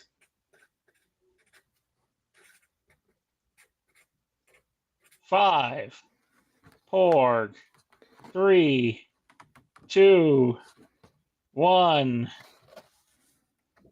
Time's up. Randy, who do you got? My Mr. Gilroy there himself. That is correct. Johnny had it first. Oh, I got my movies confused. He said Rogue One. He did, but my brain went Solo. He picked Ron another Howard. person who So, saved yeah, I went it. Ron Howard, not Yeah. Tony Gilroy. Yeah. I mean, it sounds like Gilroy right did line about of as much thinking. as Ron Howard did for Solo. So Right? Wow. So Randy gets away with a 2-point lead here so far. Johnny might live to regret that one. I was shocked when I seen Ron Howard come up. I almost gasped. All right. Question number 6, episode 4, A New Hope. What is Luke's call sign?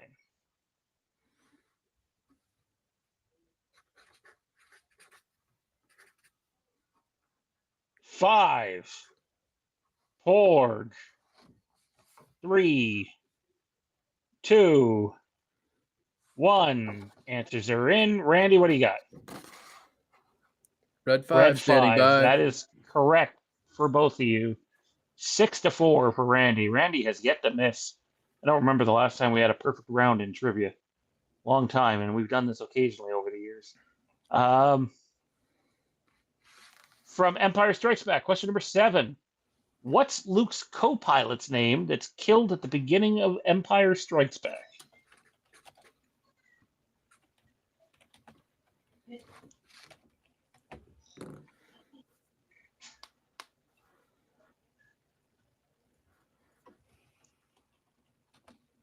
Sorry, guys. Had one of the kids woke up. Do I need the whole name?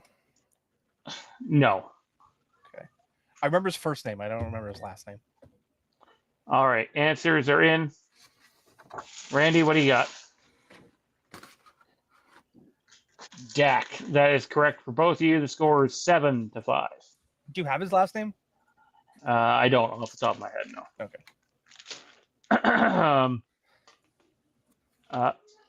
Question number 8, which is from Return of the Jedi. What does Anakin ask Luke to do for him at the end of Return of the Jedi? There are 2 correct answers for this.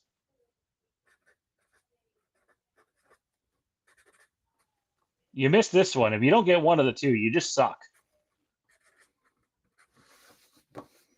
5, Porg, 3, 2, 1. Time is up. Randy, what do you got? I have 2 answers. He asks Luke that says, "Leave me," and then he says, "Tell your sister you were right about me." Leave me is not one of the answers we were looking for, but we will accept the tell your sister you were right about me. And we were looking for Because he does say, Free "Go, me. leave me," and he says, "No, I Yeah. can't leave you. free I need me to from save this you." mask so I can look upon you with my own eyes. Okay, That's what I Was thought. the other one. Then Randy started reading it, and I'm like, wait, am I wrong? Well, because he No, does say, "Leave you're me," and both he's like, right. "No, I have to save you." And he's like, "You already have, Luke. Tell your sister you were right about me." Yeah. So you both get a point for that one. Randy is still undefeated here. It's 8-6 in round one. Moving on to question number 9. What is the first line in The Force Awakens?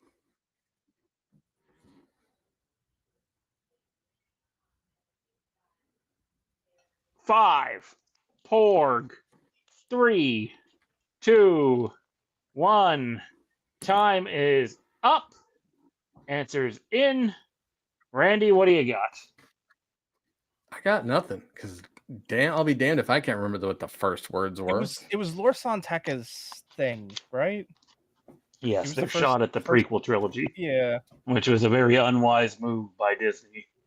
This I don't know if I got it will begin totally to right. make. This will begin to make things right. Was the line that the movie? Yeah, I starts off don't with. remember that. So, You will not get a perfect round. Sorry, everybody. no perfect round, and in fact, the score is now closer. After 9 questions, it's 8-7. Johnny got that one right. Number 10. Why do Finn and Rose go to Canto Bight? Why do they go there?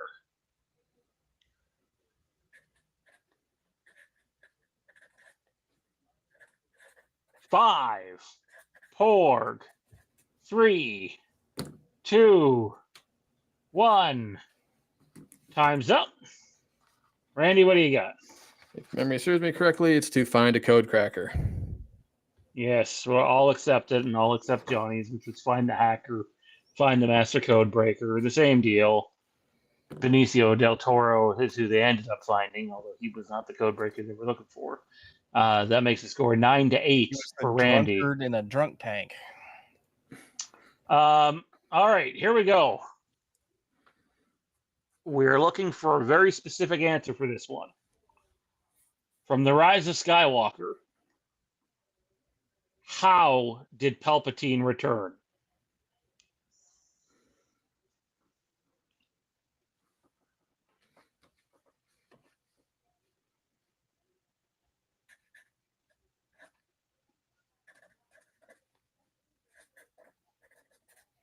Five, Porg, 3, 2, 1. Time is up. Randy, what do you got? So I wasn't sure if you were referring to just his appearance or if you were looking for his like return to full power. So I just did he was cloned because technically he was. But I didn't know if you were going for the full power version of him where he sucks the life force from Ben and Rey, or if you were looking for, or if that was just the cloning thing. So Johnny had transferred his mind into a clone, which is not entirely accurate. No, you're both wrong, and I'm deeply disappointed in both of you. The answer was somehow. oh, for fuck's Come sake. on! I even set you both up for it. I couldn't have laid it out any more clearer. I'm looking for a specific answer. Eat my ass. I concur. Oh, Slather man. yourself in honey and go take a jog. Somehow. I don't think he'd make it 10 feet with the bears over there. Oh, I cannot believe that worked out way better than I thought, because I thought you guys were going to both laugh it off and just say somehow. And neither one of you did. You both I took it serious, man. You know what angers me is that I actually got it right at its core, and I was just confused by the question, and obviously it was meant to be a damn trick question. So All right. So the score after round 1 is Randy with 9, Johnny with 8. This is a little closer than I thought it was going to be here. Johnny might be on the tour here to remind Ben of who's beaten him before. We'll see what happens. Randy still got the lead as we enter everybody's favorite round, the wheel round. Randy, you are leading the match. Do you want to go first, or would you like Johnny to go first? Johnny can go first. Great. Thanks. All right. Here we go.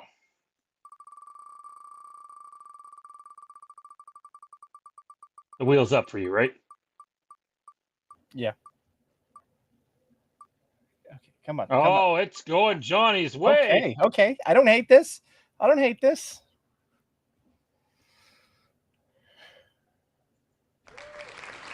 Wow. So not only is this big because Johnny gets gains, it means Randy does not. So, Yes, wow. he's getting my strongest category. Congrats, Yeah. you bastard. Thank you. Wow, this is a wild turn of events here. 9-8. Let's remind people of the rules of the wheel round. If you can get the question correct without multiple choice, it is worth 3 points. If you need multiple choice, it is only worth 1 point. You get 2 questions in this round. In championship rounds, it's 3 questions. In non-championship rounds, it's only 2 questions. And again, you only get 1 point if you use multiple choice. You can use multiple choice on both questions if you choose to do so, but the other person can steal your answer as long as they have the answer of the question in. In Johnny's case, you'd have to have it in prior to. Actually, would we have to do that? No, I don't think we need any board stuff for this. So just Nope. be paying attention, and you'll have a chance to steal. All right, Johnny. Question number 1. What is the last location you play on in Knights of the Old Republic? The last location you play on? Yes. How specific are we getting here? Specific?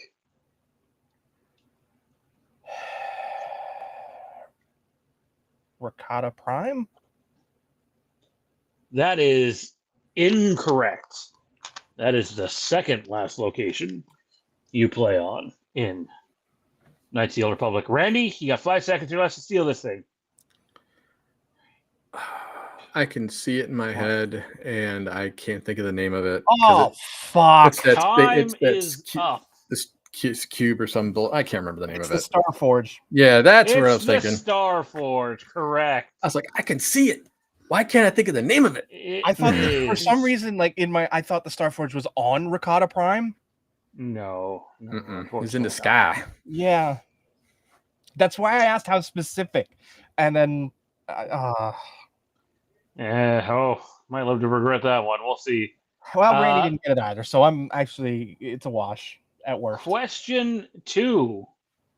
What is the first location you play on in Knights of the Old Republic 2?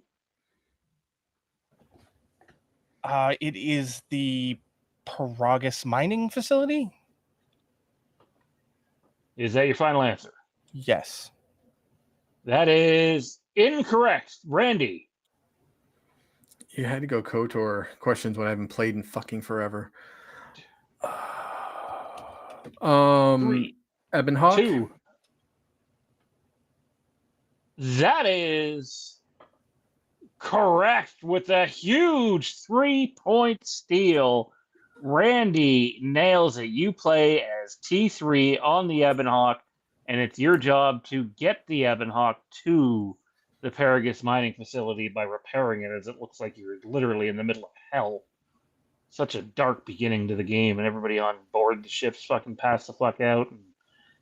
Oh, definitely an iconic opening for sure. But that also makes the score now 12-8, and Randy has his questions still up. Johnny is going to need a steal here to keep this thing a little closer.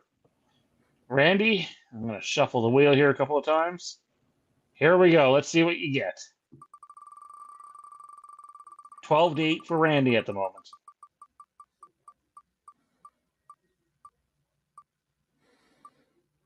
Oh, this is not looking good for Johnny. The fortunes have changed. Thank Christ it's not literature. I'm just wondering when someone's going to land on my beloved behind the scenes. All right, let's head to the movies. All right. Who, again, listen to the question and how it is worded. It's important here. Who was the original writer for Star Wars Episode 7? Oh, you sneaky bastard, you. Can I get multiple choice, please? You can. Your options are Lawrence Kasdan, Michael Arndt, or George Lucas. Michael Arndt. That is incorrect. Johnny, do you have the steal? Suckered you into a trap, Randy. It was George Lucas. It is correct. George Lucas wrote Star Wars Episode 7. As soon as you said it, He sold it. I hate it because I saw the trap. I saw the trap right away. That's why I said, because I wasn't sure. You sneaky bastard. Because I wasn't sure, I decided to do multiple choice, so you only got the 1 point. Yeah, that was rude. I saw the trap this time and everything. I figured that's what it was going to come down to, and it went exactly like I thought it would.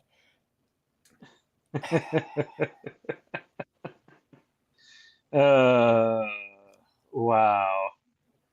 All right. Question number 2. In the category of movies, what year did Solo: A Star Wars Story come out? So 10 seconds. I would say That's rude. that came out in 2018. That's just rude. That is correct. That will bring the score from 12-9 to 15-9. But this thing, believe it or not, is not over. It is not over as we head to the final round, where we have a question from the prequel trilogy, a question from, pardon me, the final round is slightly different on this one. So bear with me here. Okay.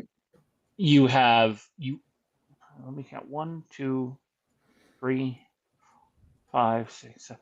So it's true or false, the final round this time. Okay, so Johnny, you're going to have to be quick on the message in. You guys only get about 7 seconds or so to have your answer ready. So a T or an F on the board. How many questions are coming? There's going to be 1, 2, 3, 4, 5, 6, 7 true or false questions, and each one is worth not 1, but 2 points in a 15. Did I have that right? 15?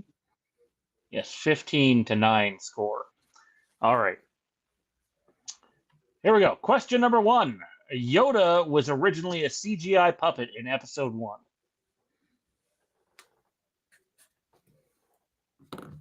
5, Porg, 3, 2, 1. Time is up. Answers in. Randy, what do you got?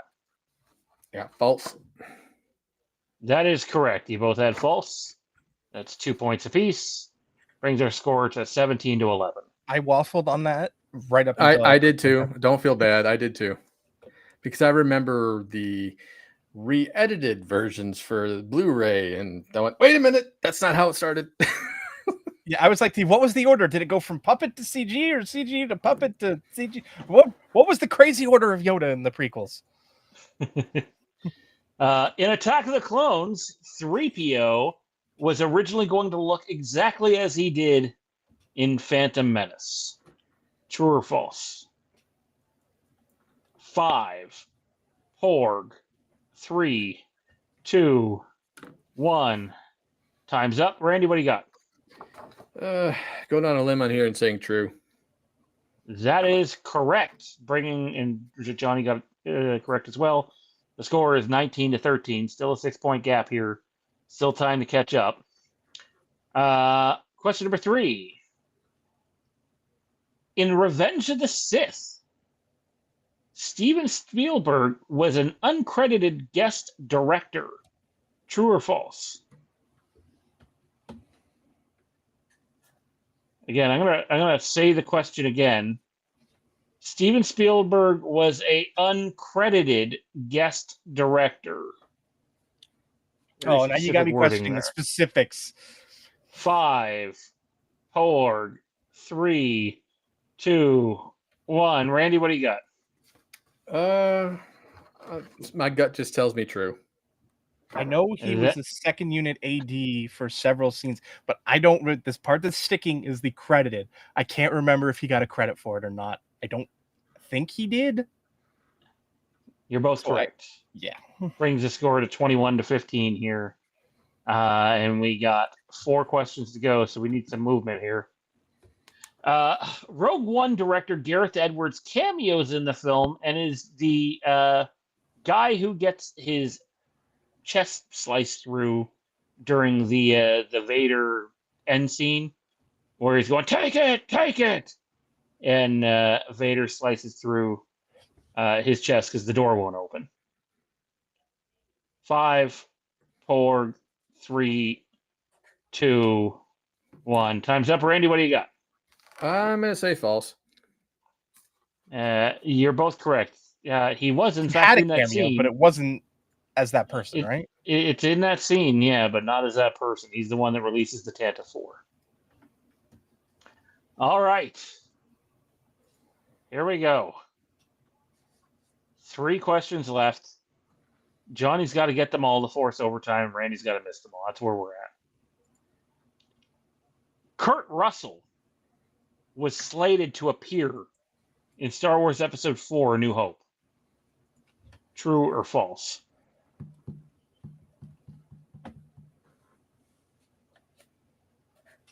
This is a phrasing one again. 3, 2, 1. Time's up. Randy, what do you got? I'm gonna say false. I know he auditioned for the role of Han Solo, but I don't think the same as my thought process. Right down to the answer. I know he was. I think they wanted him for the role, but he didn't take it for some reason. Yeah, or he was one of the original names they wanted. That's gonna do it. We have a winner. Randy wins this match. 21-15 is the score. One hell of a matchup. Johnny was right there, but man, the 3-point steal really hurt.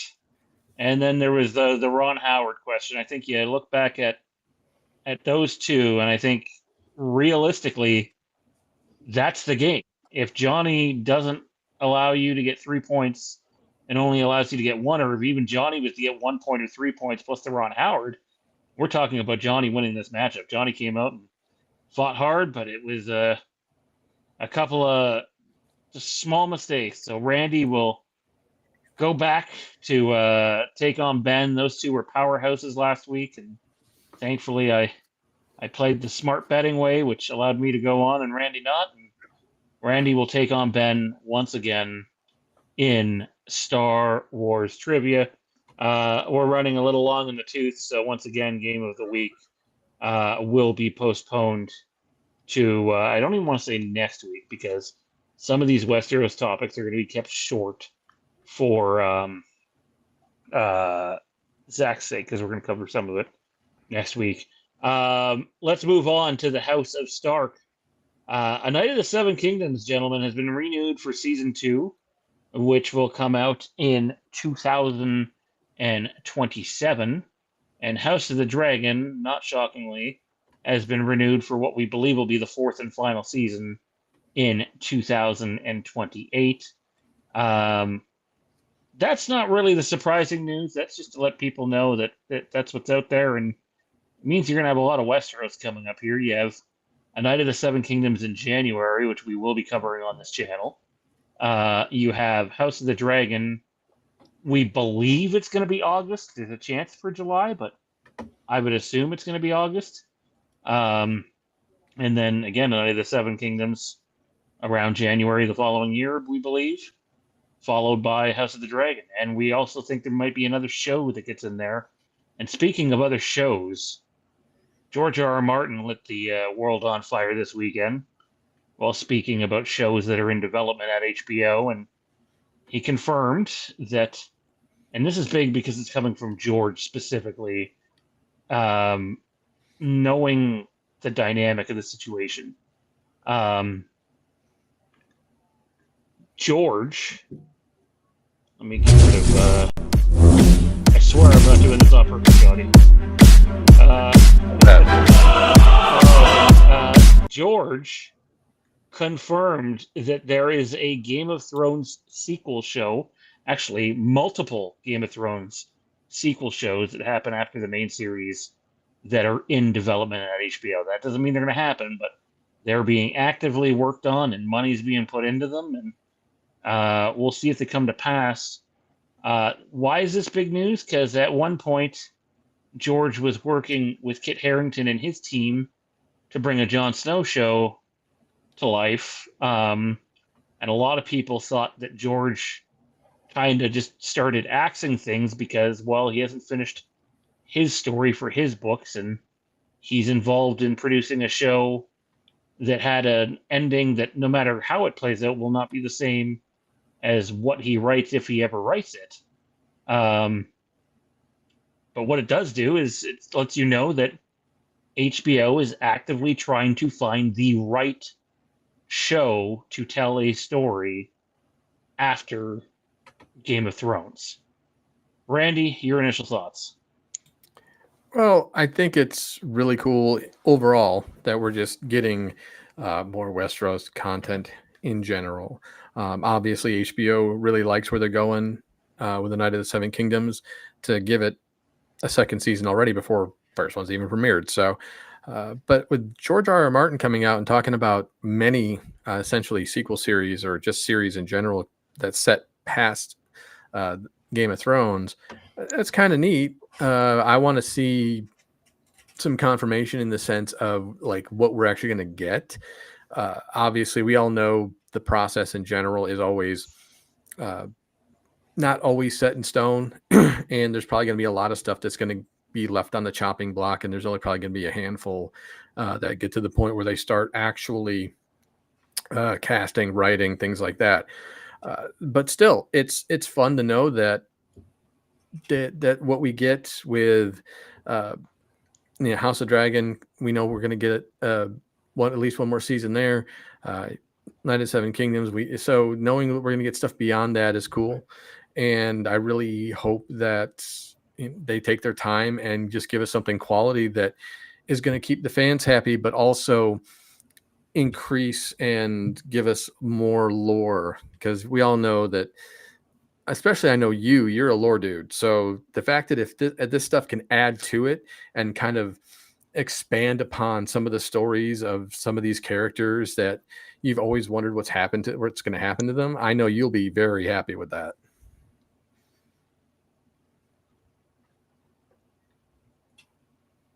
Yeah. Oh my God. What the hell? There's no video. What? Do you see a video up? I don't even know what to do here. Was there supposed to be a video? Do you guys not hear the trivia music playing? No. That is all I hear. That's gone, dude. You started it and it stopped and it then disappeared and it turned into the view we're seeing right now. This is all I hear. Bear with me. It doesn't appear to be playing on the YouTube feed. It's not. So it's something on your end. Yeah. I don't know if you're stuck in like a preview or something. Oh my God, this fucking software. Bloody hell. Yeah, I mean, I'm stoked at the idea of a Game of Thrones sequel. Look, it's easy money, right? Like, doing something post Game of Thrones is important. My thing, though, is unless you're going to follow one of the absolute main characters from Game of Thrones, it needs to be a big show with a big budget. I don't think you can do a show as small as what A Night of the Seven Kingdoms is going to be post Game of Thrones and expect that to take off. Like, I think you need some sort of true blue continuation of Game of Thrones, whether that's something with new characters and you integrate some of the older characters as you go on a new adventure, or if if they've rekindled the snow stuff, which I wouldn't rule out. Arya has a natural born story with what's west of Westeros. Um, there are options here for them to take. Johnny, I know you basically have said Game of Thrones season 8 is the tale of two stories. The first half good, the back half you wish you could forget. So what's your Thrones sequel wish list here? If they're going to do one, what's your preferred direction? Do you want to see a new cast of characters and you slowly integrate the old characters, or do you believe it's best to follow some of these old characters? I don't know what I want as far as the sequel goes. Because like you said, the back half of that final season just did so much damage for me personally, and my Game of Thrones interest levels and fandom levels, that I don't care to see any of them again. Based on how they're started, like, I'm not particularly satisfied with the conclusion of any of the character stories, of the main character stories. I just don't like, of the possible stories that they could tell. I mean, I guess Arya's story, other than the completely dissatisfying way in which she killed the Night King, going west would, I guess, be interesting because we don't know what's that way. And of all of the characters, she's probably the one who at least, stayed closest to the character they'd spent the rest of the series building. But I mean, like, for me, I'd like to, I don't care so much for sequels. I want to learn more about the history, the past. Those are the stories I want. Like, if you want to give me something that's like actual, like, pre-Westeros, like pre-Targaryens coming to Westeros, I'd love to see that. I'd like to see old Valyria. I'd like to see what that was like. I mean, obviously, I don't think that'll ever happen because the cost involved would be astronomical with everything else involved with telling a story of old Valyria. Well, I think you're going to see it, but I think it's going to be one big sequence at the beginning of a series if it gets greenlit, and then we move on to Aegon the Conqueror. As far as I know, the heavy rumor about the Aegon the Conqueror show, which is probably the next project I'd look to be greenlit here, is it's supposed to begin with the end of Valyria, and then we move on to Aegon the Conqueror. So yeah, I mean, even that little bit, I don't think is necessarily enough for me personally. Like, that's the story I want. I want old Valyria. I want to learn, what it was like then. Like, haven't you ever seen How to Train Your Dragon? Damn it. But I mean, other than that, like, I don't need to see what's going on in Westeros. I don't, because I'm not interested in that story at all. King Bran, I zero interest in that. I think that's the stupidest ending they could have given. Like, I think that's ridiculous. There's no part of me that believes that's the ending George is going for in the books, because it's stupid and makes no goddamn sense. But like, it just, I don't care about it. I don't want to see Jon in the Wall, or Jon beyond the Wall. I don't want to see that. I don't care about that. I think it's stupid. I don't, I'm not interested in that story at all. So like, the characters that they could tell stories about that would capture the masses are ones I have zero interest in. So like, yeah, I don't really care what they come back with. Like, unless they deliver something special, I don't care. Well, I think part of it is like, I don't even think, I think you said you still haven't finished House of the Dragon season 2, which I agree that they kind of falsely advertise certain events that were supposed to happen that didn't happen. And I go, oh, yeah, by the way, guess what? You have to wait till the beginning of the next season because of time and budgeting. But like, I think House of the Dragon is great. I don't think it could have been any better than what they presented. Coming off the heels of Game of Thrones, it doesn't mean it's not without its issues, but man, if House of the Dragon can't win you over in terms of viewing that all the way through, and season two's been out for almost a year and a half now. I have a hard time seeing anything win you over at this point in terms of Westeros. For me personally, I want to see what happens with all the main characters, ideally, but I'm also, kind of like you with Valeria, Johnny. Like, you'd like to see Valeria, and I'm kind of like, well, maybe you'll get a movie of Valeria one day, but I don't think they'll ever have the budget to do at least a live action show of Valeria. That might need to be an animated thing. Where it's like, yeah, I'd love a show that brings back Jon and Tyrion and Arya, and you essentially get Game of Thrones season 9 and season 8 wasn't the end. That'd be awesome, but I'm also realistic with, HBO's not going to be able to afford to pay all these people more than likely to get everybody to come back. And everybody might not be free, and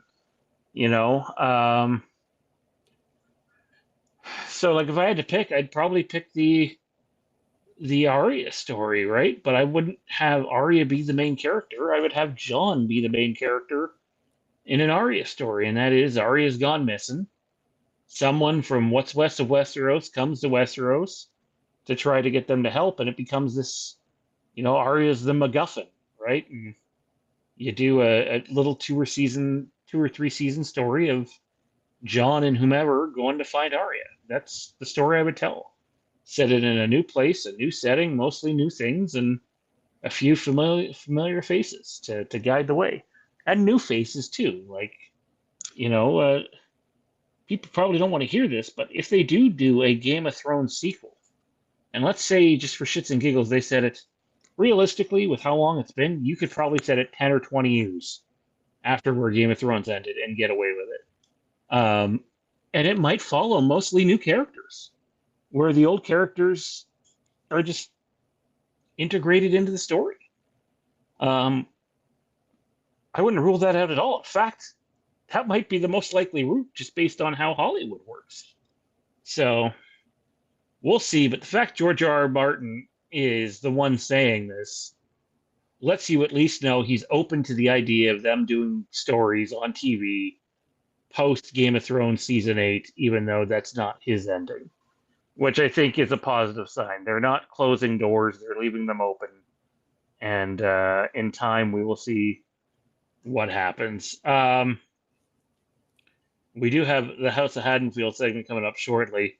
But before then, we have our Gauntlet of Thrones segment, Season 5, Episode 10, Mother's Mercy, which is Cersei's Walk of Atonement episode, versus Game of Thrones Season 6, Episode 5, The Door, known to some people as Hold the Door.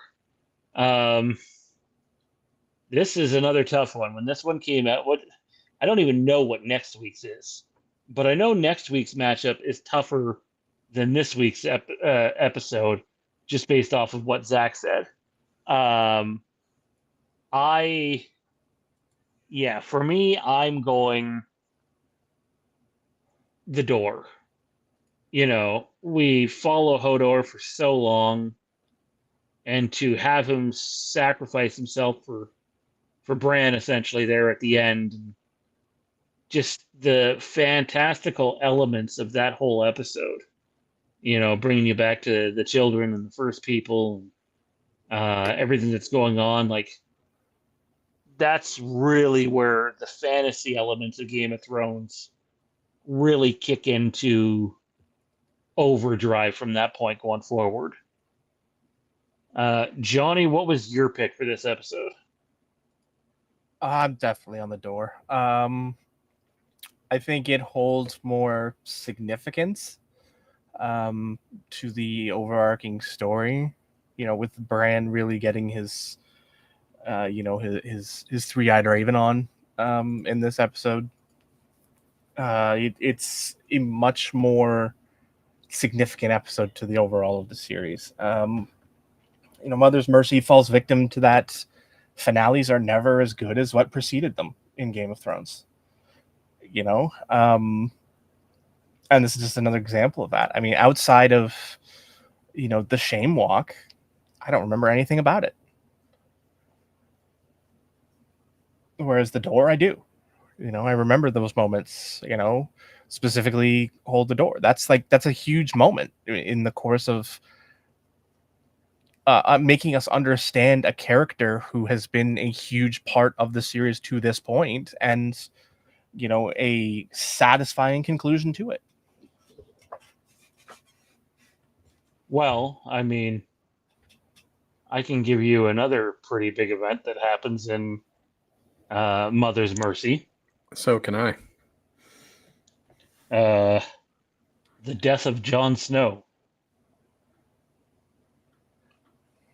So that's a big one for that episode. I still don't think it matches the Hold the Door episode at all. And yet, that's not a knock on Mother's Mercy.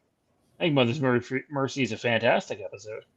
I just don't think it's that blockbuster tier episode, and I do think Hold the Door, or The Door rather, it is. Randy, what about you, man? Where's your pick? Well, obviously, we already know which one's moving through. So, but see, for me, because I've only watched these once, like these episodes aren't as fresh in my mind unless I'd actually rewatch them. I actually had to go and look up both of them just to see what happened because I couldn't remember for the life of me because it's been so long since I'd actually watched them. Obviously, I would have probably gone with, for me, I had gone Mother's Mercy just for the part of it being for the death of Jon Snow because of the impact the character had and how social media blew up because of it. And obviously, the Walk of Shame is it was like that one time when you're like, oh, look, Cersei's getting what she deserves for a change.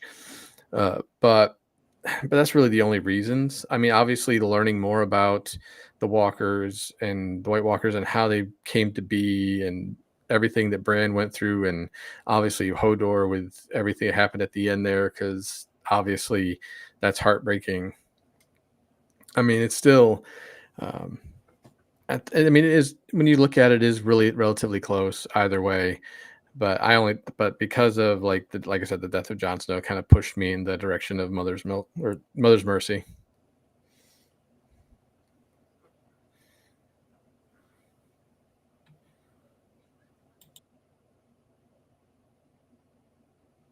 All right. Well, we have The Door moving on. I'm interested to see what Zach's big matchup will be next week. That the AI seems to keep wanting to eliminate good episodes early. Not that there's too many bad episodes of Game of Thrones, because I frankly don't think there is. But again, there's your super tier episodes, and then there's your good episodes, your average episodes. And yeah, we'll see what next week brings us, though. And next week will actually be Johnny's first off week. So the way we started with things, we had the four of us here to begin for the first episode, which I think was the right call. And then we had Johnny was on the second week, and then we had the Wastelands reunion. So Johnny will have his first off week next week. As we get ready to move on to this next segment, joining us as he did 2 weeks ago, channel sponsored mod here on the channel to talk some horror with us. Dustin, what's going on, man? Hey guys, how you doing? Doing well. Yeah, how'd your hockey pool go for you last week? Went great till it didn't. For the first 5 minutes, it was great, and then I realized the mistakes that I'd made trading you half my players. So you let him swindle you? Really? Nah. He he gave me fair got good trade. pick. Yeah, he got good pick value, and early on the players were. In fact, he made a comment in our group chat because it's just how it was going. Is the players he got in the deal from me were all performing, and the players I got in the deal from him were not performing. But I was patient with at least one of them, and it's played out. He's kind of like a cheat code. So we Yeah. got some stuff to talk about tonight, man. We have a little bit of a Halloween rant that I'm going to go on, which will be the last thing we do here. We have Welcome to Derry, 5 episodes in, and then an old friend of the channel ended his long-running live stream show, and we will talk about that. I believe you've viewed his channel before in the past, so Yeah. let's start with Welcome to Derry. We'll give Johnny a breather because I do not think he's caught up. Episode 5 came out, guys, and it was basically everything I wanted it to be, right? Like it's been the long build to spoiler alert, by the way. The long build to seeing Pennywise how we're used to seeing him. He's been in the show the entire time, obviously. But I just love the care that they've taken with the show and how invested you start to feel in the characters, and like anytime Halloran's on screen, I'm just like the Shining fan in me is just fucking geeking out. The suspense I thought was great yesterday, but I thought as soon as that kid came back and he was in the tent, I'm like, no fucking chance. And I said to Jade, I'm like, there's no chance this kid is alive. That is 100% Pennywise. And sure enough, that came to pass. Dustin, you're the guest. We'll let you go first here before we get Randy into it. What were your thoughts on episode 5, and what are your thoughts on the series to this point, and also what it could mean for Crystal Lake with Brad Caleb Kane in charge of both? Yeah, I think they've done a really good job with the show so far. I think early on, I was kind of wondering, are they going to use Pennywise to where it's beating you over the head with it, where it's introducing this character that we know and going right to the well, right? And saying, okay, this is that character. But they've taken their time and given us a slow burn of seeing elements of Pennywise, of seeing parts of like his eyes or forms that he's taken before, and seeing it through the kid's eyes and his manipulation of them, which has been really cool to see. And I just think they've done a good job with not only developing the characters, because the kid characters are really interesting, but also the fact that they've brought in other Stephen King stuff like from Doctor Sleep and The Shining, and bringing those elements into it has really made the show connect for me, and I've enjoyed watching it. The slow burn, I think, the attention to detail, it definitely being a period piece, looks really, really good. I think they're doing a good job at capturing the feel. And as some of the Stephen King works before, I think, you see a lot of the racial undertones, some of the treatment of indigenous peoples, and the tensions that were going on. But yeah, I think the suspense was really good, and I think it was time to actually see Pennywise in his true form show up, and I thought it was really well done. I'm really enjoying the show, and I think that if they can bring some of those elements to Crystal Lake and not just, have it focus on Jason, but build up other characters as well, then I think they have a shot at making something pretty special for the Crystal Lake series as well. Randy, same question to you, man. Thoughts on episode 5, Welcome to Derry so far, and what it means for Crystal Lake? So I've been a couple episodes behind, so I caught up on both of those today just to kind of make sure it was pretty fresh in my mind. I really enjoyed how it felt like it was kind of a setup for a setup in many ways when you think about it. Obviously, the army going into the sewers and basically being left to die. But also, you see the kids being lured down there. They did a really good job of making you care. Like, Sean, like you said, when you're like, oh, wow, that's that one kid. Yeah, that's definitely not him.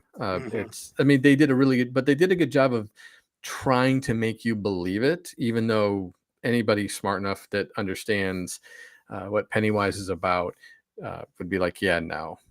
But I like, one of the things I do like is how you get, Captain Badass there who has no fear, but yet Pennywise found a way to actually feed on a real fear that I don't think anybody even thought about at first, and that's the loss of his family.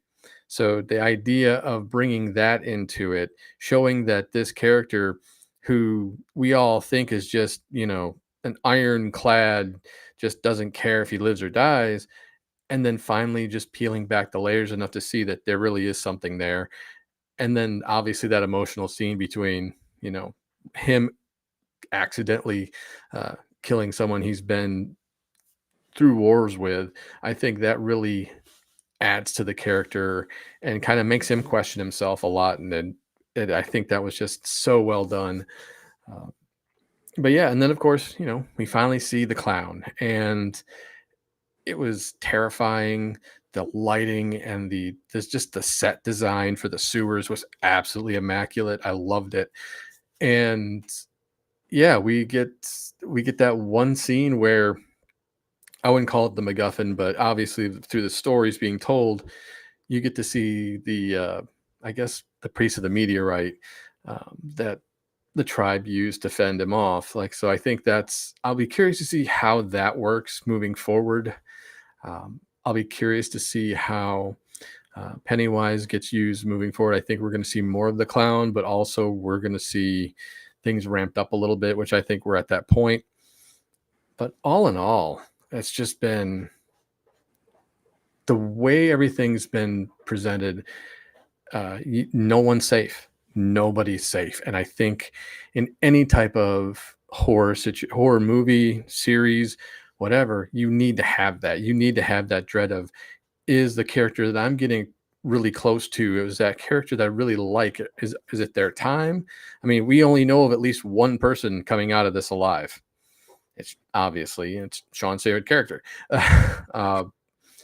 But if we get to see this type of care with Crystal Lake, I think we're going to have something special, because we've never seen the backstory. We've never really seen, like, going back beyond the original movie.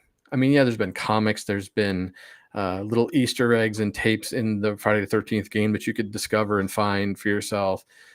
But we've never really had concrete, hey, this is what happened. And the way they're really treating the era, like they're doing, the 60s here, it really makes me feel like the 70s are going to be just as fun as we're seeing now. I think the next one is 1935, season 2. I think it depends what order they do it 70s on. for Crystal Lake. Oh, gotcha. I don't even know if Crystal Lake's set in this 70. I could be wrong. I think that might be 69. The show is set in. Okay. Close. I mean, it's pretty close. I don't know on that one. You might be right, but yeah, they're doing all kinds of amazing work with that show, and strongly encourage anybody who hasn't given it a chance yet to give it a chance. Like, there's this one moment in last night's episode where it's like, if I was paying attention, I don't think it's the kind of show that's conducive of looking at your cell phone for half of it and paying attention for half of it. You need to be paying attention to what's on screen. Very Mike Flanagan-esque in that way.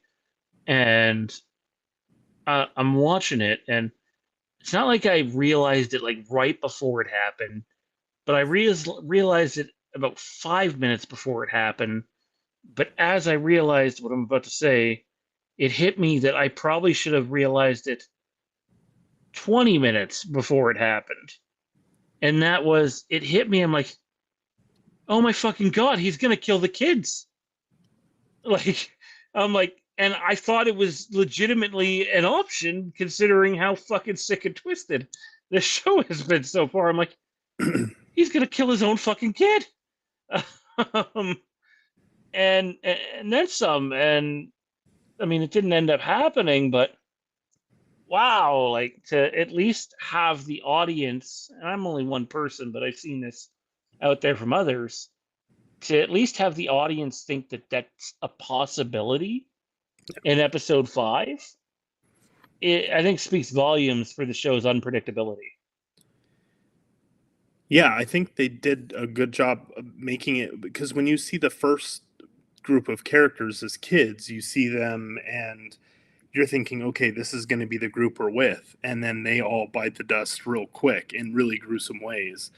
And so you're thinking, okay, and then just how the story has played out, that no one is safe. You really feel at any moment anyone can go. And that adds that level of suspense. Whereas, like, you know, back in the day watching The Walking Dead, you're like, oh, they have plot armor. You know, these characters aren't going to die until they do a certain, you know, like the Negan stuff. Who's it gonna be? But it adds a level of intensity that wouldn't be there if you just feel like, oh, okay, these characters, there's plot armor, because we don't know where they're going with it and what story they're telling.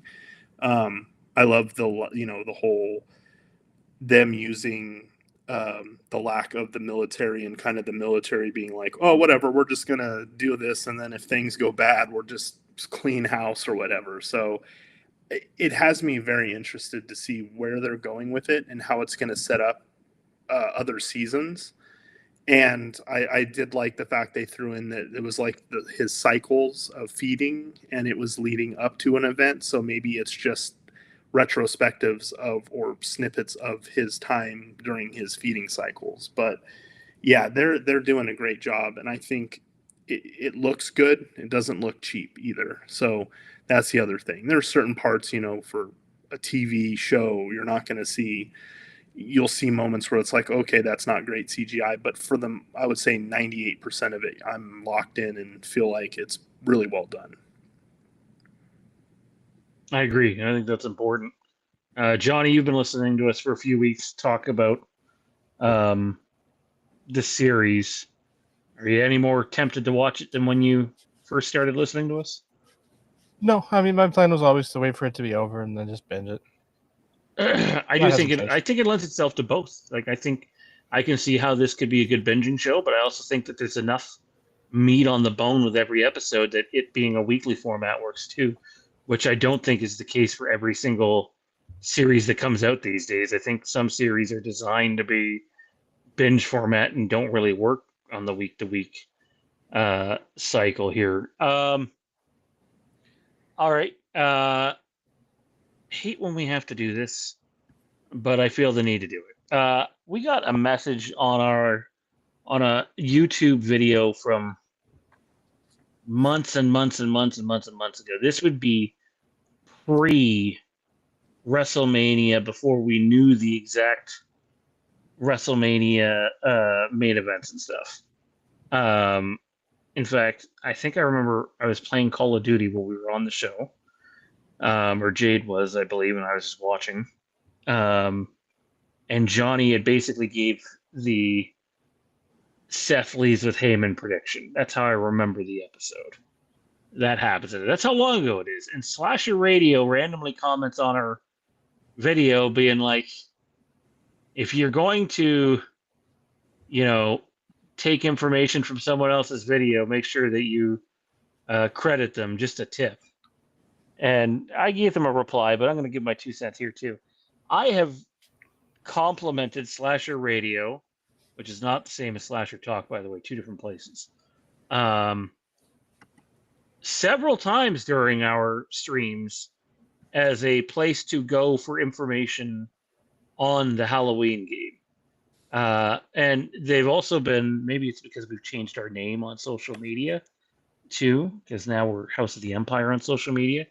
But if you look back to when we were someone else, they literally thank us for giving them credit in one of the videos. So I don't know who's running the account or why they felt the need to go back and look at a video from almost a year ago about the Halloween game. But it's like, we are really fucking good about giving other people credit when it's deserved, because I cannot tell you how many people have not given us credit over the years for when we break something.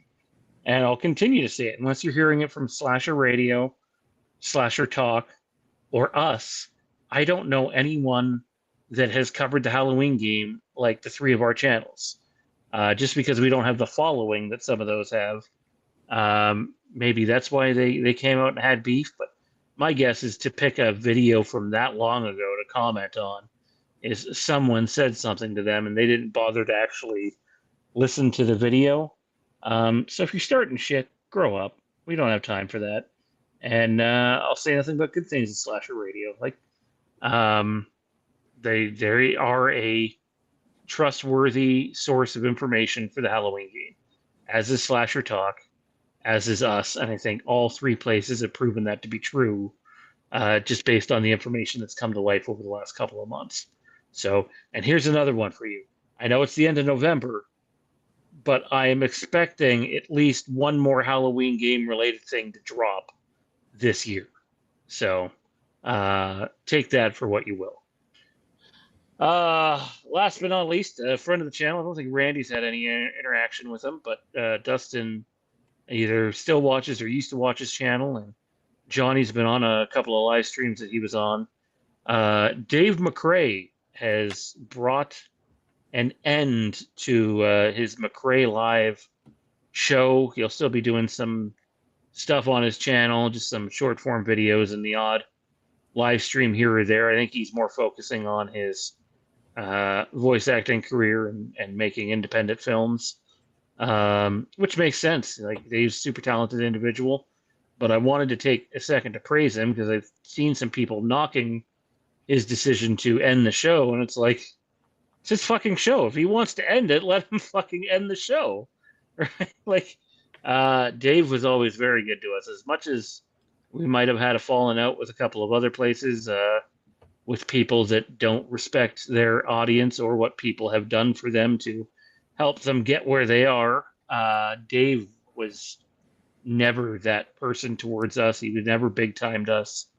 We've been talking with Dave since before The Last Jedi came out. And if you know when The Last Jedi came out, you know that came out well before Halloween 2018. So I can't say I've had much interaction with Dave the last year and a half, 2 years post heart attack, but wish nothing but the best for him and what he's got going on. And look, if someone was kind enough to bring you years of entertainment, they decide to bring it to an end, probably not a reason to shit on them. You know, Johnny and I said last week a bunch of times that we would have loved for Star Wars Wastelands to continue full time, but for a variety of reasons, it came to an end. And it's one of the reasons, you know, tie this back in full circle to the beginning of the episode, why it's coming back for 10 episodes next year. You know, will Mondo be a part of it all? No, I can guarantee you he won't. He might be on, you know, 3, 4, 5 episodes maybe, but there was more people than just Mono, Johnny, and I that helped make Star Wars Wastelands. With Dave, he had some channel mods that would help out, but for the most part, his live show was just him, other than Bruce popping in, and he was kind enough to have me on there a few times, and but other than people who channel mod, you know, he did most of the heavy lifting on that stuff. So, dude needs time. If he wants to bring it to an end, don't hate on him. Just be happy that he did it for as long as he did it. So kudos to Dave on whatever comes next for him. Dustin, brief thoughts on Dave? I know he's a super entertaining fellow, and I do think he treats his audience better than people we won't mention on this show. Yeah. I watched Dave back. I found his channel around the same time I actually found you guys when you were the Phantom Empire, when you were starting to do Halloween, lead up to Halloween 2018 videos. So that's kind of when I was introduced to you all, and I through that, because being a huge fan of Halloween, started looking on YouTube and found a bunch of people. And Dave was one of the people that I found and definitely was entertained by. And I loved he was always very upfront to his audience. He would, if there was any questions, he would kind of say like, no, this is exactly what's happening and why. And he always kind of led, I know his dad was a journalist, and he led with kind of that integrity of like, hey, if I'm telling you something, it's because I know it's true. And I think for someone to give you entertainment for that long and then literally is saying, hey, I just want to change up the format after so many years, he has every right to do so. And it's like, people are going to be upset about any kind of thing that you do or don't do, or they feel you owe it to them. And it's like, no, this guy's been coming out giving his thoughts on movies, and he wants to change it up. And more power to him for doing that. And he came back out, I think, and put out a Twitter, or he put out something that said like, hey, look, we're still going to be making videos, or he is going to still be making videos short form. He has the voiceover stuff going. He's trying to get the movie House on Port Robinson Road, or I forgot the name of it. I know he was trying to fund an actual studio production movie. So it seems like he's pretty busy, and it's kind of hard to, spend that much time doing that week in and week out. And to take a break, I think I'm happy that, he's doing what he feels is best to keep the content coming. You have to change up the formula sometimes. So, I've always enjoyed watching Dave. He and I had very similar opinions on, some of his, the purist Halloween fan of Michael Myers has a shelf life. So I always found his videos very entertaining, and I always found him to be really upfront and genuine with his audience. I never felt like he was two-faced or did anything out of any malicious intent. So people that are given a hard time just need to relax.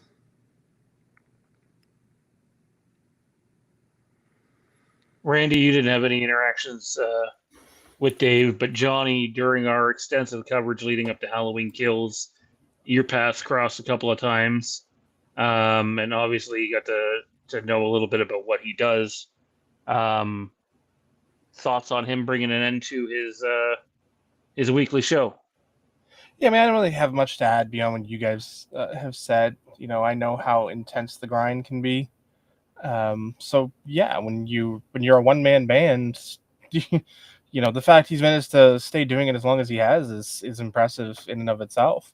So, if he needs to take time away to, do whatever, focus on other content, or, just step away and take a breath, good on him for it. He's worked very hard to get to his position, and he deserves it, in whatever form or fashion he chooses to take.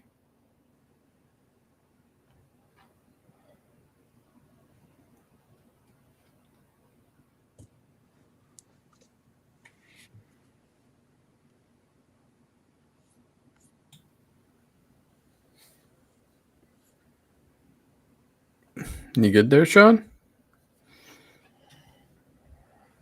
Fuck the mute monster, son of a bitch. I just said sorry. I was got him. Taken back your there. Fantasy pool there, Sean. No, I'm fairly confident in my team this week. I said I just really, for the first time, took in Johnny's scores for Flixbusters tonight, and man, someone must have pissed in his cornflakes today. Is all I'm gonna say. Jeez, I'm quite taken back. Huh?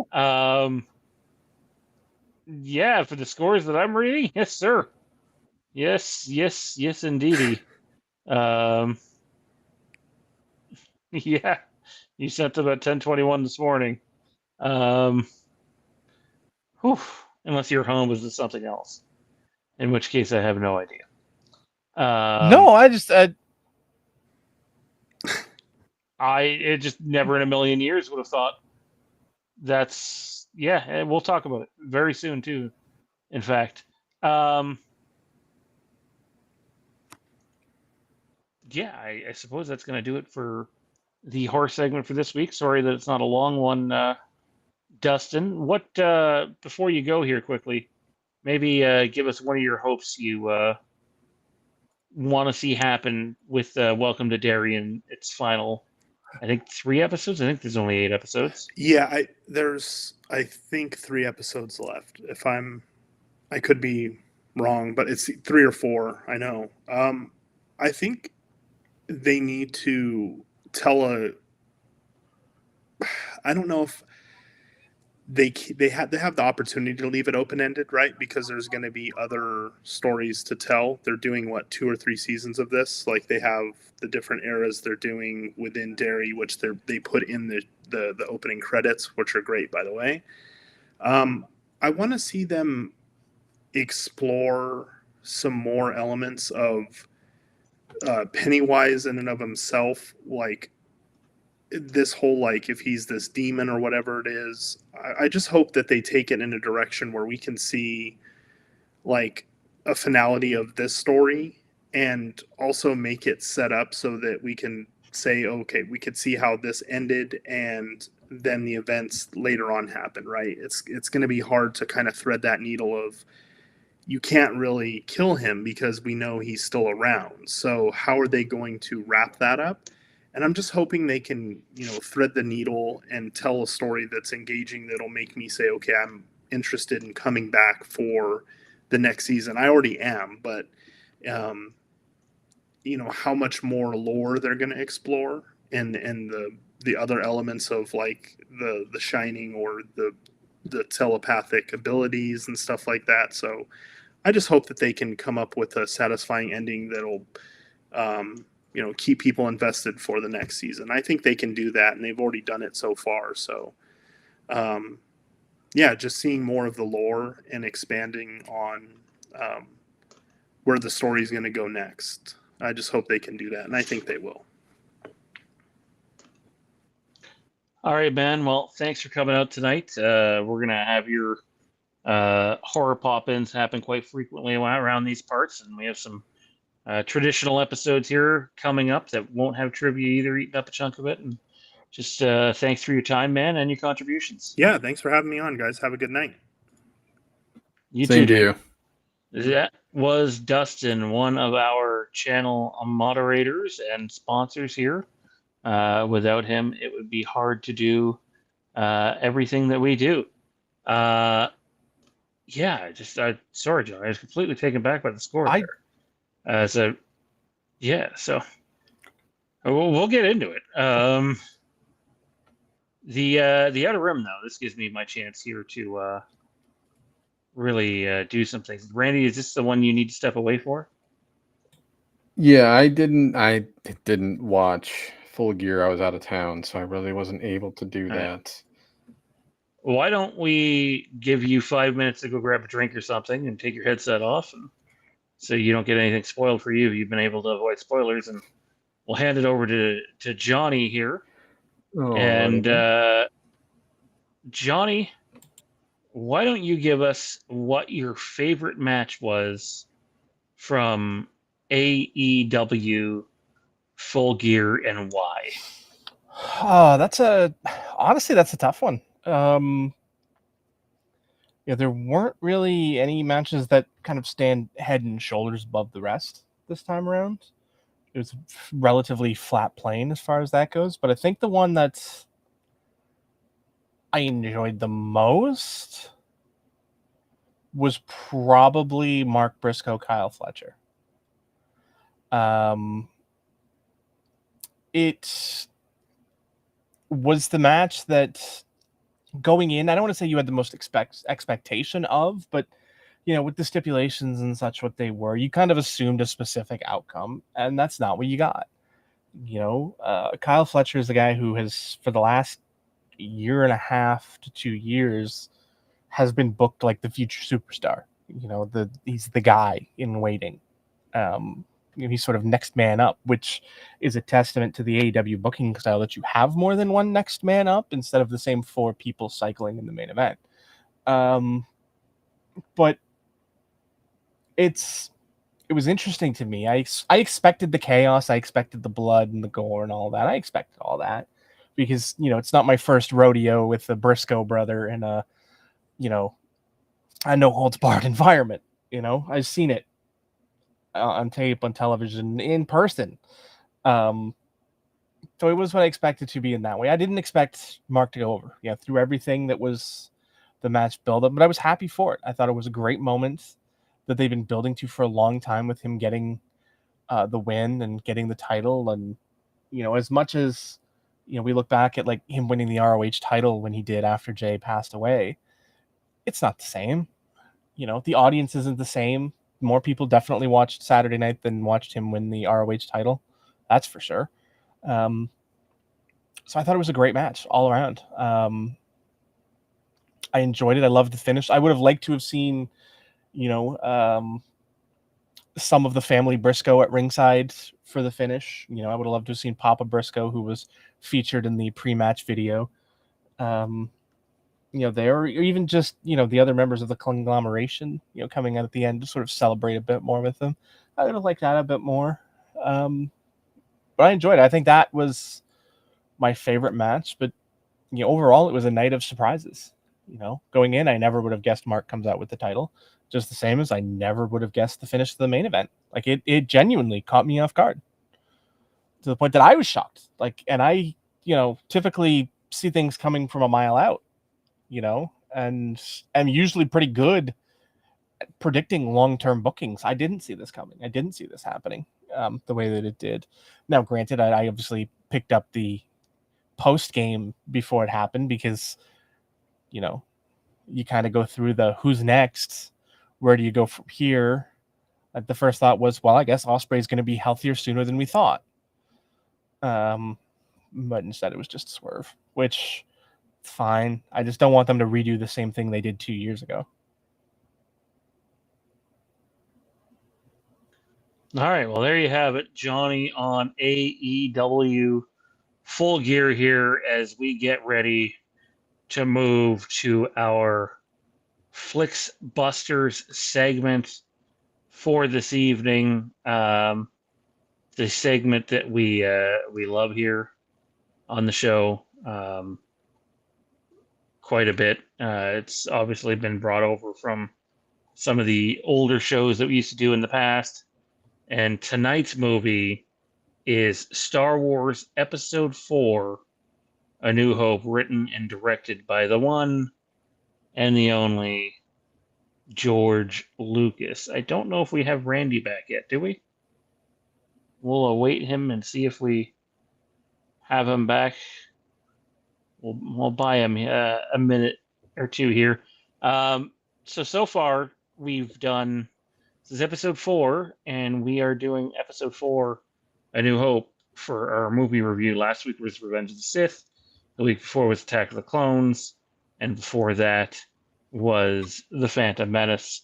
Next week, we will have Empire Strikes Back, followed by Return of the Jedi, followed by Rogue One, and then Solo. So our first 11 episodes here, we're kicking Flixbusters off exclusively with Star Wars movies before we branch out and do a bunch of other ones. Just wait till we do The Dark Knight Rises. I'm sure things are gonna be just fabulous in that penthouse of Mr. Fabulous Threesome himself. All right. So this week's episode of Flixbusters, this week's Flixbuster segment, we are talking about Star Wars Episode 4: A New Hope, released in 1977, distributed by by Fox. I've talked about it in the past. I seen Episode 4: A New Hope probably 5 or 6 times before I ever seen Empire Strikes Back, when my asshole neighbor went and fucking ruined the whole thing for me. Thanks, Jeff, you bastard. That's right, Jeff, not George this time. True story. Let's get into the scores here for our episode 4, A New Hope, Flixbusters. Where are we here? First up is, I think this is Zach. Yes, it is. So Zach had 17 for writing and directing, 16 for writing and story, 16 for acting and directing, 18 for production quality, 20 for sound design and score, 17 for enjoyment factor, and 88% total for Zach. Yeah, it's a solid score, that's for sure. Absolutely for sure. It's going to need some help though to reach the Flixbusters Hall of Fame, which needs a combined score of 90% between Zach, Randy, and myself, and then Johnny's got his own subsection of this, and we'll get to that momentarily. But Randy, walk us through your scorecard and why. So you have to remember, for me, I actually saw this like when it first came out on VHS, and my friends and I wore the tape out. So, but as I've gotten older and understanding how everything goes, writing and story, the story is classic. Even if it's, obviously we know that Lucas's inspiration are samurai films and things like that, but still the story was good enough to capture the imagination. It's something we'd never seen before, and we had that hero's journey for Luke just to begin, and the whole wise teacher, things like that. Acting and directing, obviously we know Star Wars is a bit cheesy. Lucas just did everything he could. He got to make the film he wanted at the time, given the technological advantages he had at his disposal, plus creating some of his own. But ultimately, obviously with Alec Guinness, and it's having Alec Guinness, even a young Harrison Ford, Peter Cushing, like having some veteran actors who were did very well, but also you had a bunch of young no names. You're only going to go so far with that. But it was clearly the story here is what shined more so than anything, and I think that's what endears the movie to people in general. Production quality, the special effects were amazing, whether it be miniatures or the way I guess it was blue screen back then, and it's relatively new, but it was just so well done. It captured the imagination. It brought you the one thing that Lucas always did well was world building and just creating something special that you never thought you'd ever see. But then, of course, we go to sound design and score, which will always be a 20 because, damn it, it's John Williams, and it is one of the most iconic scores in movie history. You don't, even people who don't like Star Wars know the theme. So that just tells you the longevity and just how good it really is. They did a fantastic job also with when it comes to the starships and blasters and things like that. Just the creativity used to bring those sounds to life. Just chef's kiss. Obviously, the enjoyment factor for me as I got older really felt more or less like the story dragged on a little bit. My favorite scenes being all the dogfights, still are, but don't get me wrong, I still enjoy the movie, which is why it was in my top 5, but it still wasn't, I still just feel like I could watch the dogfights over and over again, especially the Death Star trench run, and be completely happy that that's the only thing I watch if the movie's on. But that's why you get my score overall of 89%, just barely missing that mark. Oh, that's not yours. We got 2 Randy scores here, so I think one of them was supposed to be mine.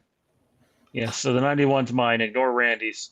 I got 15 for writing and story, acting and directing at 16, production quality at 20, sound design and score at 20, and a enjoyment factor a 20 for a total score of 91%, which for me just gets over that Hall of Fame mark.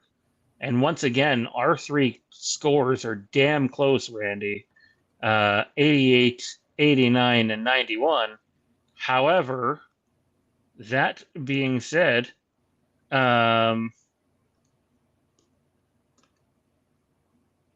it falls short on the Hall of Fame mark. You need 90% or better to be in the Hall of Fame, which is where Revenge of the Sith ended up last week. 92.3%. It's in the Hall of Fame. And A New Hope gets as close as it can without actually getting into the Hall of Fame at 89.3%. And, well, ladies and gentlemen, you know what that means. You know what time it is.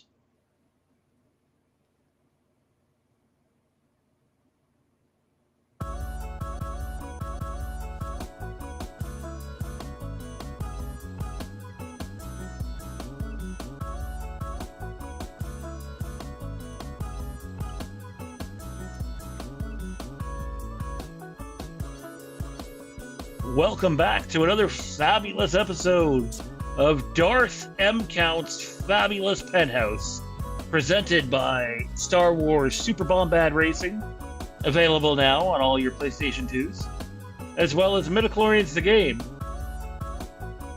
We won't tell you where you can get that game. You'll have to figure it out yourselves.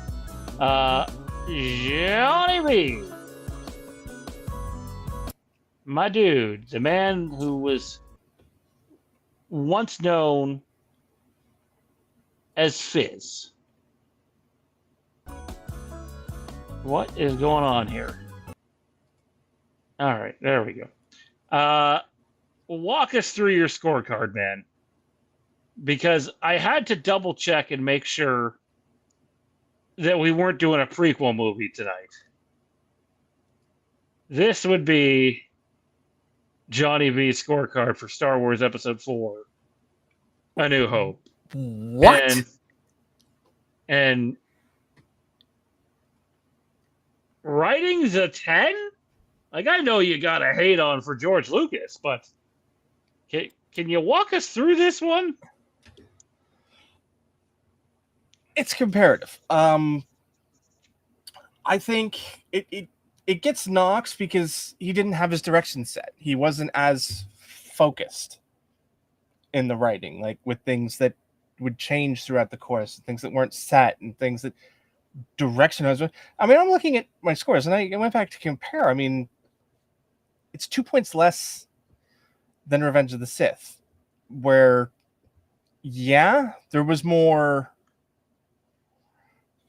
dialogue issues, but it gets the extra points on direction because it was always laser focused direction wise, which is where this one loses that because it didn't have that direction yet. I'm ranking, and part of it is, ranking it against previous, ranking it against movies and where it ranks in my all-time list versus, the others. And this is my number 3 Star Wars movie. So I think it's going to come out at a lower score. Are they that much worse? No, but trying to get it where I'm satisfied with its ranking in the overall, and that is why it's a little more weak. I mean, acting and directing again is 2 less than Revenge of the Sith, which was weird when I actually did that math. When I actually looked at that comparatively, I think it's more the unknown factor, and for me anyway, this is probably Mark's weakest performance in the trilogy. Not because it's a bad performance or anything, just because he's so fresh. He's this is it's his first big performance, it's his first leading role, all of those things, and you can feel that a little more. He's a little more, the character feels a little less than what it becomes, and I understand that, which isn't necessarily signs of a bad performance. I think it's signs of a good performance. It's just one of those, compared to other films that come after it, it's a little less than. Production, sound, I mean, again, as I've said every time out, if there's one thing George Lucas is a visionary, and that stands out in the production, not just from the looks of the stuff he did, but, single-handedly creating that, LucasArts and and the work that goes into the spacecraft and all of that stuff were all things he created. So again, 20 on the production and design. Sound, like Randy said, it's a John Williams score. You can't give it anything less than a 20. And enjoyment, I think that's probably the score I was the most critical of, unnecessarily so, that even looking at it now, I probably should have knocked it a few points higher. It probably should have been around a 17. But, when you do these scores and you don't look back, you ride with what you ride. And, when I did the scores, I was feeling 15. Which in reality is probably lower than it should have been. I think that's the one where it should have come in higher than Revenge of the Sith did. Because the enjoyment is higher. So I think that's the score I'm most regretting as far as that goes. I think that should have been, 2 points higher. But yeah, overall, I mean, it's 2 points less in every category. And I think enjoyment is 1 less. I think I had Revenge of the Sith at 16. So I don't know. I mean, I think I was a little more critical of this than the others. I don't want to say unnecessarily so, but I needed it to be, to myself anyway. When we're doing these Star Wars films in order, we had a ranking. I kind of, I don't want to say I worked the scores, but a little bit of working the scores to get that accurately reflective of what I feel the film's rankings are. Well, let me put it this way to you. If someone had handed me this scorecard prior to the show, if Randy was wearing his producer hat from last week and said, whose scores are these? Johnny's or the Burger King hooker? I would have thought it was more likely to be the Burger King hooker. Just it being an original trilogy film, knowing you and your purist thing. 78, it's an okay score. It's pretty low for A New Hope, in my opinion. But when I see the writing is a 10, I'm like, did I grab one of Johnny's prequel scores accidentally? And I had to go back and double check. It's like, wow, no, not Burger King hooker. It's Johnny. Wow. It's still a higher score than Attack of the Clones got. So, I think every time that one of your scores surprises us, we shall play this on the outro of Johnny or Darth M. Count's Penthouse.